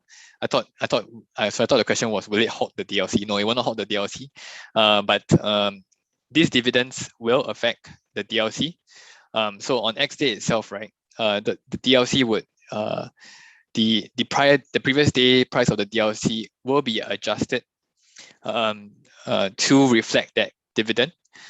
So otherwise, on X day itself, right? If the stock goes down by say like 20 cents, on X day itself, the stock will go X and then it will drop, right? Because to take into account the dividend. So if you were holding the short DLC, that means you confirm will gain already lah, and you already know this. So there's no such thing as free lunch in the world. So the price of the DLCs will be adjusted the day before to take into account the dividends, and then the next day it will be same as as though you had the dividend already in the price of the DLC.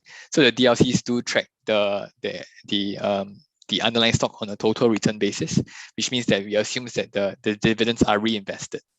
Okay, so the dividends will not be paid out to you separately, etc. It will be reinvested into the price of the DLC on or around X date, that part. Okay, earnings release not affected in the sense that if earnings release, if it's a surprise earnings release, then yes, the underlying stock moves up, then the DLC move up as well. But it's just normal trading BAU for the DLCs. Okay. If the underlying stock is halted in trading or suspended in trading, yes, it will automatically also halt and suspend the DLCs. Okay, so if the underlying stock is not moving, the DLCs will not be tradable as well. So please take note of that. Okay, and also just on this point also, Vinny shared a lot of Hong Kong stocks, etc. So if you're not that familiar with Hong Kong stocks, please do read up a bit. Hong Kong stocks only start trading 9:30 a.m. to 4 p.m. So whereas the DLCs are tradable from 9 a.m. to 5 p.m. So there's a half an hour between 9 to 9:30 a.m. and 1 hour between 4 p.m. to 5 p.m. where the DLCs are tradable. But SocGen, as the market maker, we will not be making markets. We will not be offering bid offer quotes because the underlying stock has already stopped trading on the Hong Kong exchange. Okay, so for Hong Kong underlying DLCs, it is please only do trade it between 9:30 a.m. and 4 p.m. Excluding the lunch hour when the underlying stock is moving. Okay, but for Singapore's underlying, it's 9 to 5. Okay. All right, thanks a lot, Marcus. Happy to share. Anything you can just refer to our website, the FAQs over here, or you can also just drop us a call. Myself and my team are on standby to answer any questions that you have. Okay, thanks a lot. If there's anything, please let Marcus know. All right, so let me just continue with the session. I think he will be still around. Yeah, just feel free to put your questions in. Maybe you can answer a bit more later. Okay, thanks a lot. Let me just take over the session. Just give me a while. Okay, so the idea is, I know that there's plenty of questions on the brokerage fee, right? And the commission that you can see on my $1,000 challenge, the live trade, the commission is really low. They are low options. You just have to go and look for them. Unfortunately, we can't talk about that too much here. Okay. All right. So let's do a bit of a summary of the $1,000 challenge. This is something where I wanted you to give it a try. So many of you are doing stocks, some doing options, some doing CFDs.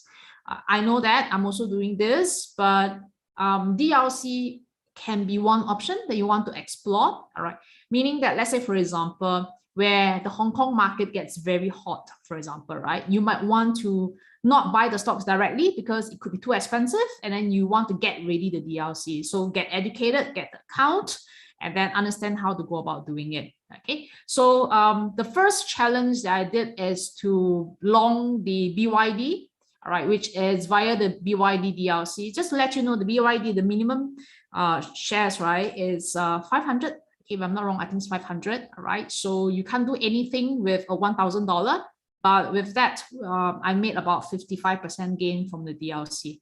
Okay, the commission is low here. So as I put in here, that's the real commission that I paid. So do explore, some of the options available.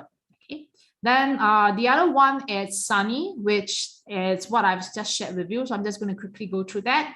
All right. So net, end of the day, if you are using DLC from the trader's point of view, from my experience, what you want is you want it to hold short term. Okay, short term doesn't mean intraday.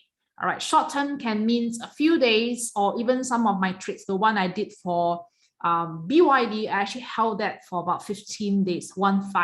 Okay, not because I want to hold it for 15 days, but because then if price doesn't really move to my profit target, then you don't find that DLC expires so fast. Okay, unlike options, you might have 2 weeks, we might have like 1 month options, right? But for DLC, you really have slightly lengthy expiry date, right? So that's sometimes about 2 years or 3 years. Okay, so my total profit for this, without minusing away the commission, is about $735 for these 2 trades. I started with a capital of 1,000. So, 73% in less than 1 month. That's quite substantial, but it doesn't mean that, you're going to get this kind of returns. Just to let you know, you can easily make the other side, which is minus 73%, which I hope not. All right. Now, so what I like to do is that I've said that there's an email going through you, because that means that for those who did the first session with me, you fill in the form, you get the email. All right. But if you didn't fill in the form and you like to get, for example, resources on the Autobox, how to configure that, how to put in the linear regression channel, where to get the SoCGen educational links, etc., please fill in please go to this website here, fill in the form. I'm just going to send it to you again. All right, do help me fill in the form, complete the short question so that we can understand how we can do better. Okay, so this is really to collect a few questions to let us know. But once you fill in the form, if you have done so the first round, it's fine. You don't need to do that anymore. Right? If you haven't, if you're new to join us, then fill in the form, and then you can get all these resources, videos on how to do the Autobox, etc. If you fill in the survey but didn't receive the email, do contact me, because what we do is that we do automated ones. All right. So sometimes it gets into your spam or into your junk, but try to do it again, Derek. All right. I think it should get to you. Okay. All right. So this question. Okay. I'm just going to start another challenge, meaning that let's take a look at another trade here. Okay. So today is 1111. Anybody go shopping? Because 1111 is supposed to be where you're going to buy a lot of things, right? Okay. So what I did is that, not really so. Okay, not really Baba. All right. But what I did is I scanned through my list, okay? And I found this stock, which is something I'll explain to you the rationale. So number one, let's go through the exercise. Trend up or down? Based on the week chart. Good. All right. Is priced at the low of this LRC? The answer is no. Okay, neither is priced near to the midline, so we are actually in the middle. Okay, because we missed probably the best price to buy, which was around $200. All right, so price is right now trading at 285. By the way, disclaimer, this is not to say that you should be buying tomorrow.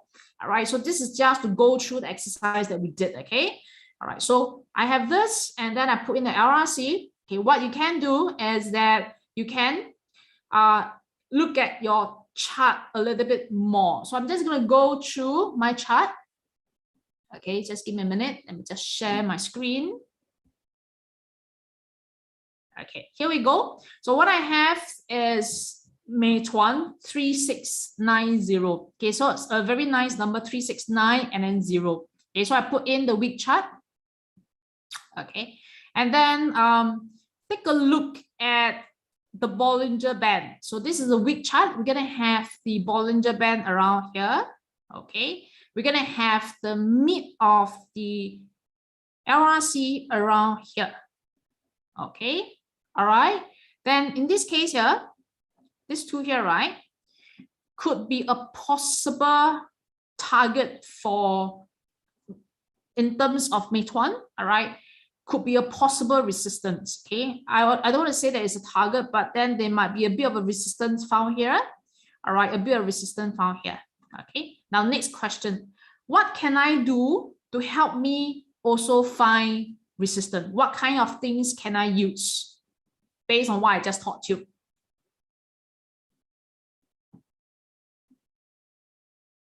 Yes, Autobox. So I'm just going to turn on the Autobox. All right, turn off this. All right, turn on the Autobox.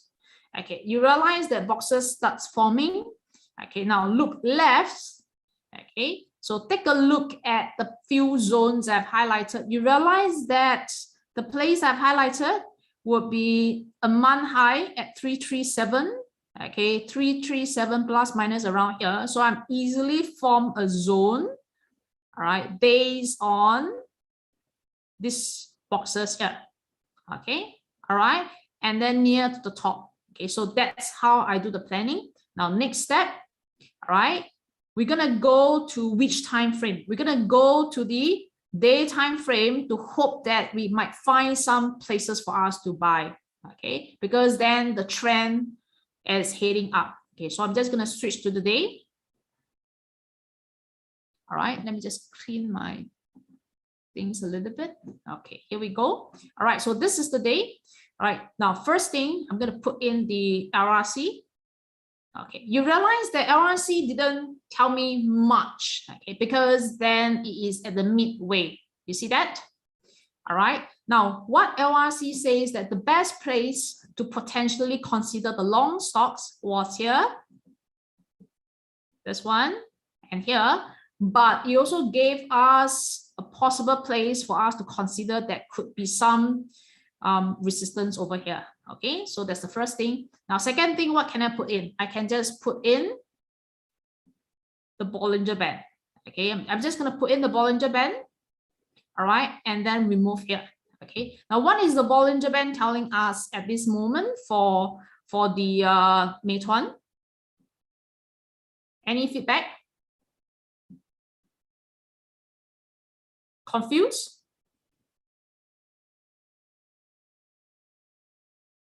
Okay, contracting. Okay, next, let me just guide you. Is it nearer to the bottom or nearer to the top?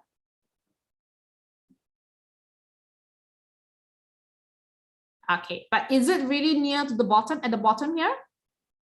Midway, yes, very good. So it's near to the midway. All right, so we have not much conclusion here.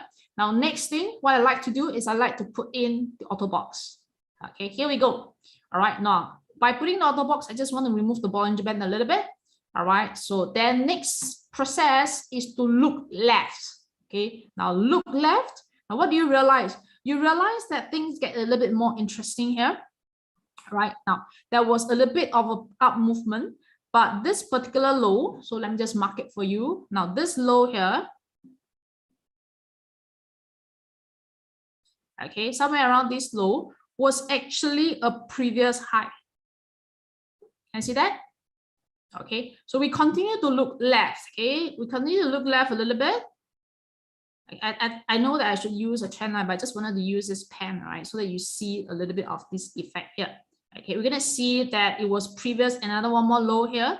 Okay, so this seems to be a little bit of like a range play. That means that it has been at the bottom of this LRC already. It has moved. All right, it isn't qualifying for a bit. It doesn't qualify for that of a strong trend where it's a strong trend up. All right, so sometimes you are a bit reserved. Why reserved? Because then you say this is not really a very strong trend. It seems that price is being trapped at the low here, okay, where we have price at the low, okay, and then we have price at the high being trapped, right? So you start to think, should I buy a stock or should I not? Because if you buy a stock, it means that you're going to come up with a huge amount of money. Right, so that's when you might want to explore other instruments like DLC, where you are not spending a lot of money, like what Marcus said, right? The DLC price could range from 20 cents to $2. So instead of spending $282 to tap into this possible movement, let's say, for example, potentially it might move to 330. You are not too sure, because it might even just move from here to the recent high. You're not too sure, but you does want to tap into this movement here. Okay, so therefore we can explore using DLC for a few things. Okay, so let's say, for example, if I want to buy near to the support, because then I'm far away from the LRC. Okay, with an aim that it might move up here, aim only, or it can be potentially going up here. Okay, we won't know, so we're gonna plan that potentially it might just go to the high here at $300 when it's a round number, or it might just hit to 330. Okay, so that's the two price range that we have, right? But we have identified a support here, and I'm just going to put in the Bollinger Band for you to see. Okay, just slightly the Bollinger Band. You realize that at this support here, the Bollinger Band was about 264. So let me just expand that to let you see clearly and then clean away some of it. So the Bollinger Band here was about 263, 264, all right, and it met, all right, this meter with that previous high box here. Okay, so we have a bit of a previous resistance here, all right, based on the box. Let me just mark it, sorry. Okay, previous resistance here, The pen doesn't want to come out. Okay, here we go. Okay, previous resistance here, and then turn to the support near to the low of the band at about 263. Okay, so let's say, for example, you formulate that, okay, I want to consider this particular stock on the long side, 3690, which is Meituan, right? At the price of around 263, plus minus, okay, approximately 263, all right? But instead of spending 263 Hong Kong dollar to buy that, okay, with a minimum 100 shares that cost you about 26,000 Hong Kong dollar, you want to explore the DLC. So what's next? Can go to this place here, okay, and then we're gonna search for which one, 3690, or you can just gonna key in the name, all right? And then is this the long DLC or short DLC? It doesn't know, right? It's fine. You just key in 3690, all right, and then search for all. Okay, you're gonna find that, oh yeah, there's a lot. All right, so it doesn't matter if you want to fine tune that, just click for the long DLC. And here you're gonna have 3 choices. Let me just clean the chart a little bit. Okay, now which one should I choose? What do you think? Which DLC should you choose? Star. Star is very good. Okay, why I can't choose DMEW? Anybody knows why?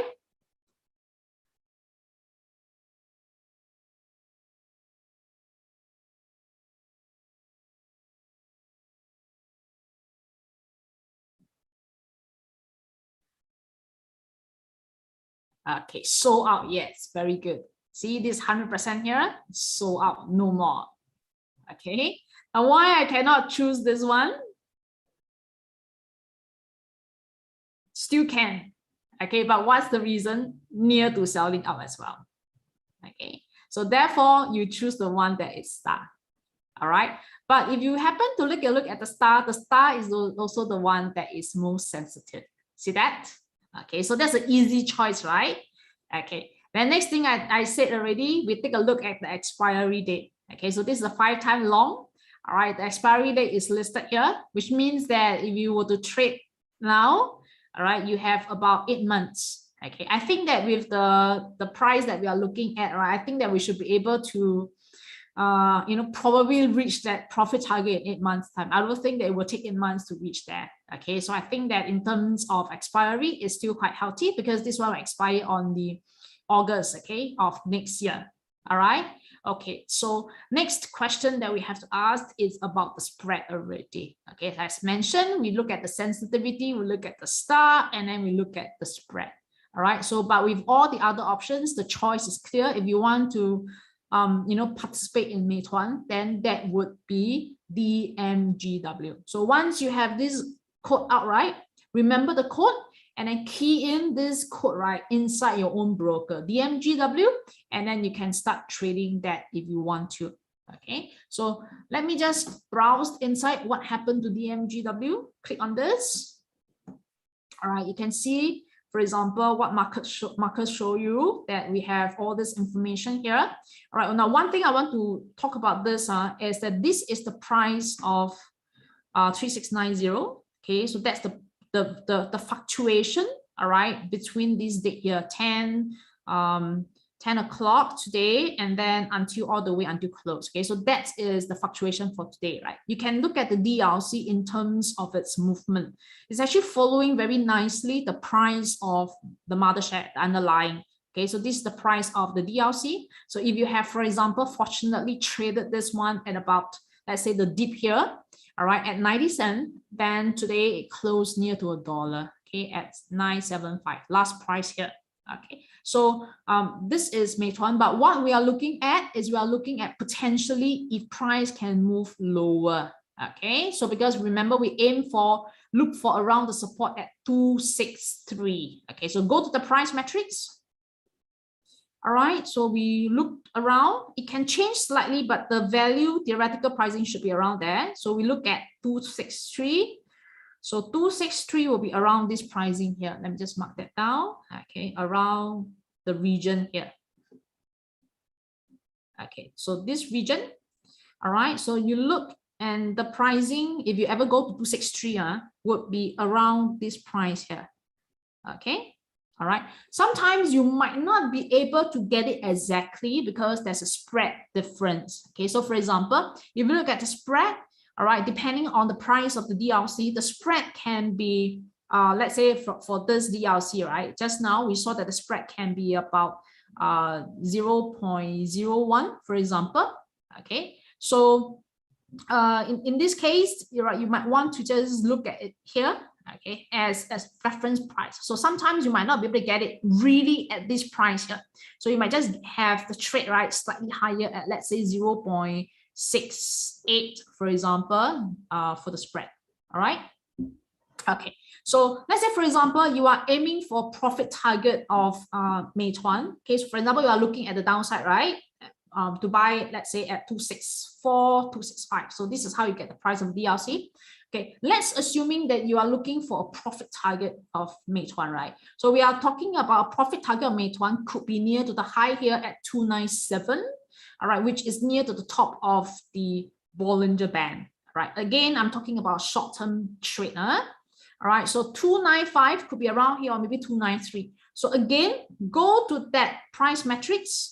All right, look for 293, 295. You realize that it's somewhere around here at 118, 115, plus minus. This will give you a bit of a gauge of which would be the pricing that you're looking at.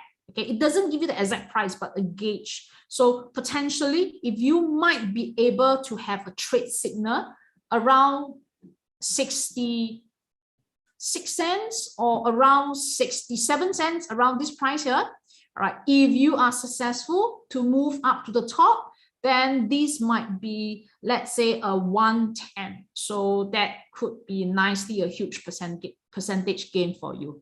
Okay, now what happened is I want to talk about the reverse. Not always that we are talking about this is a win. Let's say, for example, if you so happen to buy near to 282, okay, which is around $1, and that DLC, the mother share, the underlying, kept dropping. So from 282, it kept dropping to until 262. Then your DLC will be left with, say, 63 cents, 65 cents, 70 cents. Okay, so you're gonna have from $1 drop to 63 cents in pretty much, right, a short period of time. So not always that we are talking about profit. There are still possibility of a downside. So that's why it's very important to understand the risk. Okay, all right. Let me just answer a few questions. Yes, can you queue for the target price in DLC? Yes, you can. So I've just showed you how to look for the target price in DLC. It's an estimated price. All right. So what I usually do is that, let's say, for example, if I think that the mother underlying can go to 290, let's say 290, right? I look at the theoretical pricing is about 1.11. Okay, so I won't queue at 1.11. I probably just queue slightly lower at 1.10 or even 1.08, something like that, to make sure that I get it. So DLC is where you are trading in the swing, but you are not that precise, right, in that price. You're really trading in between that swing. Okay, more for the mother, underlying the mother share to move, and then you're going to profit from that. Okay. Does the star appear on? Marcus already replied automatically. And then there's one question on the Hong Kong timing. Okay, let me just get the Hong Kong timing. I exit near to the end of the Hong Kong market closing time. When did you normally enter the trade? Morning, yes, morning, or even slightly before close, okay, at about 3 o'clock. Is it volatile to trade in the morning? Yes. Sometimes, most of the time, Hong Kong market is very exciting. I wouldn't say it's volatile. All right. So if you can catch the low properly, all right. Many times, my experience with the Hong Kong market is that it is very technical. Okay. So the levels that you would think so, they would respect. and then they are very technical. So most of the time I will enter the trade about 9:45, 10 o'clock. That's where I become very, very busy. And then it slowed down already. About 12, they will go for lunch and it will stabilize a little bit. Then I come back again at 3 to take a look at how things move and decide whether I want to take profit or I want to enter, because then when you go through that day, that particular day towards the end, right, the movement seems to stabilize. I want to decide whether I want to hold a particular position for the next day. That means I want to enter a new position to tap into tomorrow. Potentially, it might just move. Okay, so that's why I usually do. All right, so I will exit and enter the trade mostly towards the end of the day, if not the start of the day. Okay. So Binny, I got one thing I wanted to just record to highlight. Yeah. So I think there are quite a slew of Hong Kong China big tech giants sort of earnings coming up. Yes. Maybe if you can just Tencent just reported yesterday. Maybe can you just help me to see the just toggle to like under the products, then there's a daily newsletter. Let me just click on that. I think it shows there. I just wrote it recently, DLC newsletter. So you can sign up for our newsletter, DLC newsletter. Yeah, you can just sign up over here. But then I think over there it shows, okay, yeah, so NetEase will be on 16 November, Baidu on 17 November, Alibaba and JD.com will be on 18 November. So that's all coming up next week. So interesting to watch and to see how it go.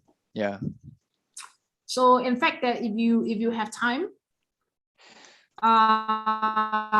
I've gone through that DLC for Meituan already, right? But I've actually had one more slides that I want to do.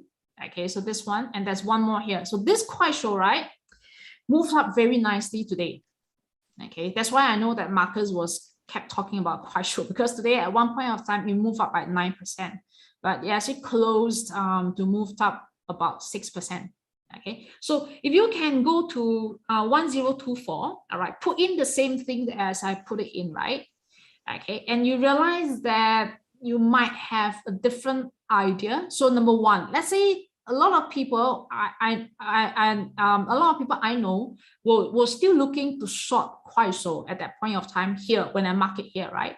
But to me, I don't want to do that, because if I have, let's say, the RRC, which is a channel, the best place for me to consider to trade into, let's say, a particular stocks, right, like Kuaishou, is actually near to the top of the channel. So if you can just put in a little bit more information, like what I'm doing here, you realize very clearly that the place that I mark in here, which is about $95, okay, 95 here, right? Where is this place? Is this at the top, or is this at the bottom? It's midway, right? So let's say, for example, if we want to short, if you are shorting inside here, okay, where are you shorting? Are you shorting at the high, or are you shorting at the bottom? Where? Midway. Okay, so you are just shorting in the middle where price could be going up and then price could be going down. You don't know, right? Okay, so that doesn't have a high probability to me. So in the first session when I did, you're gonna ask me, hey, look, why are we always waiting for a trade? That's because when you have this type of convergence coming together, where price is near to the top of, let's say, the RRC, and then near to the top of the Bollinger Band, quickly you can scan this price here and say that, hey, look, if I want to have a sell, I might want to consider only when price is near to this region here. Okay, so this is something that I want to also bring up. All right, so with the LRC and the scanning, this is what I'll do every day, almost every day. All right, very quickly. So I put in my chart. Let me just clean this up. Okay, just give me another 2 more minutes. So this is where I will do it here, like this, where I gave you these lists. Okay, so these are all the the lists of LRC for the Hong Kong stocks. Okay, so I do this, clean this away. All right, put in this. All right, clean my chart. Okay, all right, and then I would just say, hey, look, if I'm spotting for an opportunity, I want to say, hey, look, if I have Sunny, where is it? Okay, so Sunny happens to be near the bottom of the Bollinger Band, near the midpoint, and then that's why it's went up a little bit. And then what happened if it goes up here? Okay, I might be looking for opportunity to sell. Okay, now take a look at NetEase. NetEase is having a reporting next week. If you look at that newsletter, all right. So what is happening to NetEase here? Number one, if you go to the week, you can't plot any thing because NetEase is new in this price fit. But if you go to the US, all right, then exchange and you look at the price, you'll be able to see something. But let's come back here to the day. Okay, now what is the day telling you in terms of the RRC? Is it near to the high or near to the low in terms of the RRC? Yeah, so you quickly scan through and you realize, hey, look, I want to buy NetEase, for example, but hey, look, the LRC is telling me that it is actually near to the high. But if I want to buy, I should be actually buying at the low, all right? So when it's at the high, then you want to question that should I be rushing in to buy? And if you put in the Bollinger Band, it's actually near to the high. It doesn't mean that it cannot go higher, but you want to be a little bit more careful. And in case that, for example, NetEase is to come down a little bit like this one here, reaction, all right? And then you like to trade into the earnings. Okay, so NetEase earnings coming up, right? You like to trade in the earnings and you don't want to short into the stock directly by selling $166. What can you do then? You can tap into the opportunity of the DLC. Okay, you can say, okay, I want to trade into this. I want to spend X dollar, which is equal to my risk, and I want to tap into a possible opportunity to trade into NetEase. Okay, so this is what I will do, okay, every day by scanning. Okay, so BABA coming up. Okay, so we look at what's happening to BABA. All right, then we can just continue scrolling. All right, and then, you know, based on what I shared with you to look at where is the place to look for buy or sell. For example, this one was a new launch, Uzi, right? At the top, there was a sell, but then you see hit the bottom, all right? It's actually bounced up. Okay, so that's a quick short-term trading here. Okay, all right, now I've come to the end of already. Any burning question? Okay, now to know where to get the resources of the LRC and Autobox, please go into this place here. So let me just move my stuff.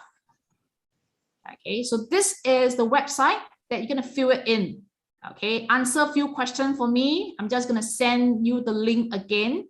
If you have not done so, please do it again. So this is the same link. All right, fill in the website, go to the website, fill in the question.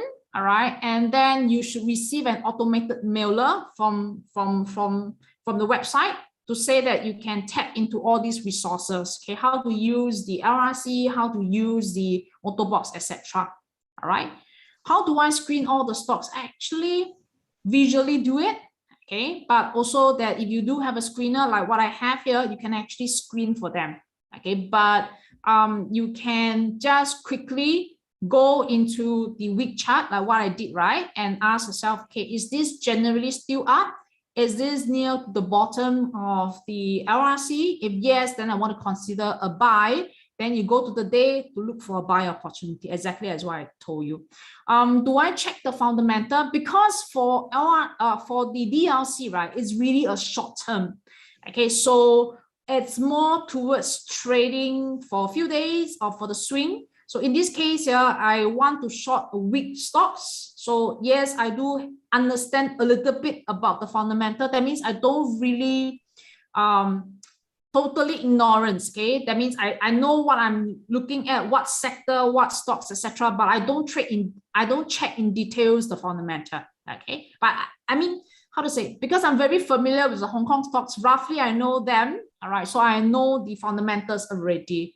Okay, but if you are really purely looking at trading, okay, then that fundamental is not that important. But do take note, all right, it will move before and slightly after earnings. So earnings is very important, all right. So in the SocGen website, it will be good that if you can just go through this education, all right, page, right, because all the information are in the educational page here. In fact, that sometimes I also need to refer to here. Okay, must we always use 100 for the setting of LRC? Yes, 100 is more like a common setting that people are always using. So it's good that you can just keep to that common setting. All right. Okay, so do help me. If you received the email, please help me fill that in. If you didn't, please go to this website here, the one I give it to you, and then take this survey. All right, and fill it in, and then you should receive an automated mailer that gives you all the information. All right, any other questions before I end the session, or any questions for Marcus?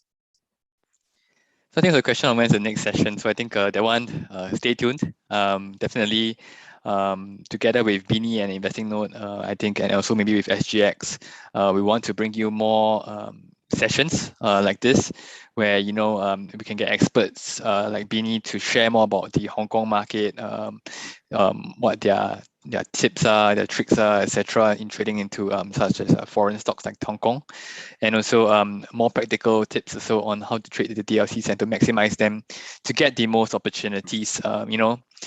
Even in a not very volatile market, to get that double-digit sort of possible returns using the DLCs.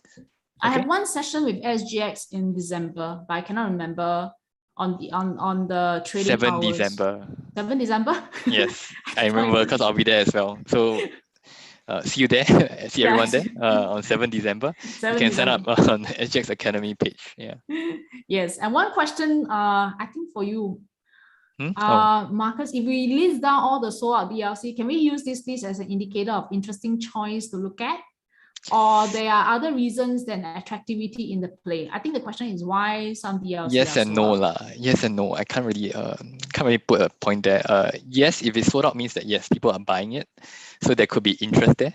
But no, because maybe if it's sold out, it doesn't mean that it is super current now. In terms of like it's in the trend now or people are looking at it now. It could be 2 weeks ago, it could be 3 weeks ago, it could be a month ago, and then now it's like passé already, So do look at your other factors as well when you're looking out for what are the interesting underlying stocks to look at and the corresponding DLCs. Okay, I think one of the things I shared, right, is if you go to this SocGen website, under the product section, all right, you're gonna find in terms of the trade value. So this was what I shared in the first session. In terms of trade value, right? Which are those that people are trading? So you know why Kuaishou came out as the top? Because today, as I said, right, it went up at one point of time around 9% in the morning, but then retracted before close about 6+%. That's why Marcus kept talking about it, and people are looking at it because why? It is actually moved against those people who went short. But then the long also came out as a top 3. Yeah. When a big moves in the market, you will see more people coming in. But on a day-to-day basis, most of the underlyings, the most active ones would be your Tencent, your Meituan, your Alibaba. So I think those are ones that people like a lot. But if there's big moves in the market, you will see guys like Kuaishou coming out, as well as Gili, and also on the Singapore side, you could see Venture or Wilma, rather than just always the 3 banks. Yeah. Yes. Yes, you can, I think, refer to this page here, all right, for what people are trading, and perhaps that, there's indication of movement. For example, Ping An today, the insurance are not the health side, moved up as well. So Ping An. So as I know that Tencent moved also because of earnings yesterday. So definitely the reason why it appeared here would be, there's movement. Okay. All right, so good. All right, so we've ended the session. Thanks a lot for all of you to attend. I think that you all sacrifice your dinner to be here with us. So I'm just going to pass the session to Ethan, all right, and then for him to close this class. Ethan? Thank you, Beanie, and thank you, Marcus. It was such an informative session. Thank you, everybody, for attending, right? So don't worry about the replays. We'll be sending an email to you on the YouTube replay. Actually, if you go to YouTube right now, you probably see it as well, our channel, right? But of course, in the email, we'll send you all the details. All right. Hopefully, you guys enjoyed the session, and we'll have more the next round. All right. Thank you, everybody. Thank you, Marcus. Thank you, Beanie. Thanks, everyone. Bye. All right. you. Thank you. Bye bye. Bye-bye. Have a great night. Bye bye.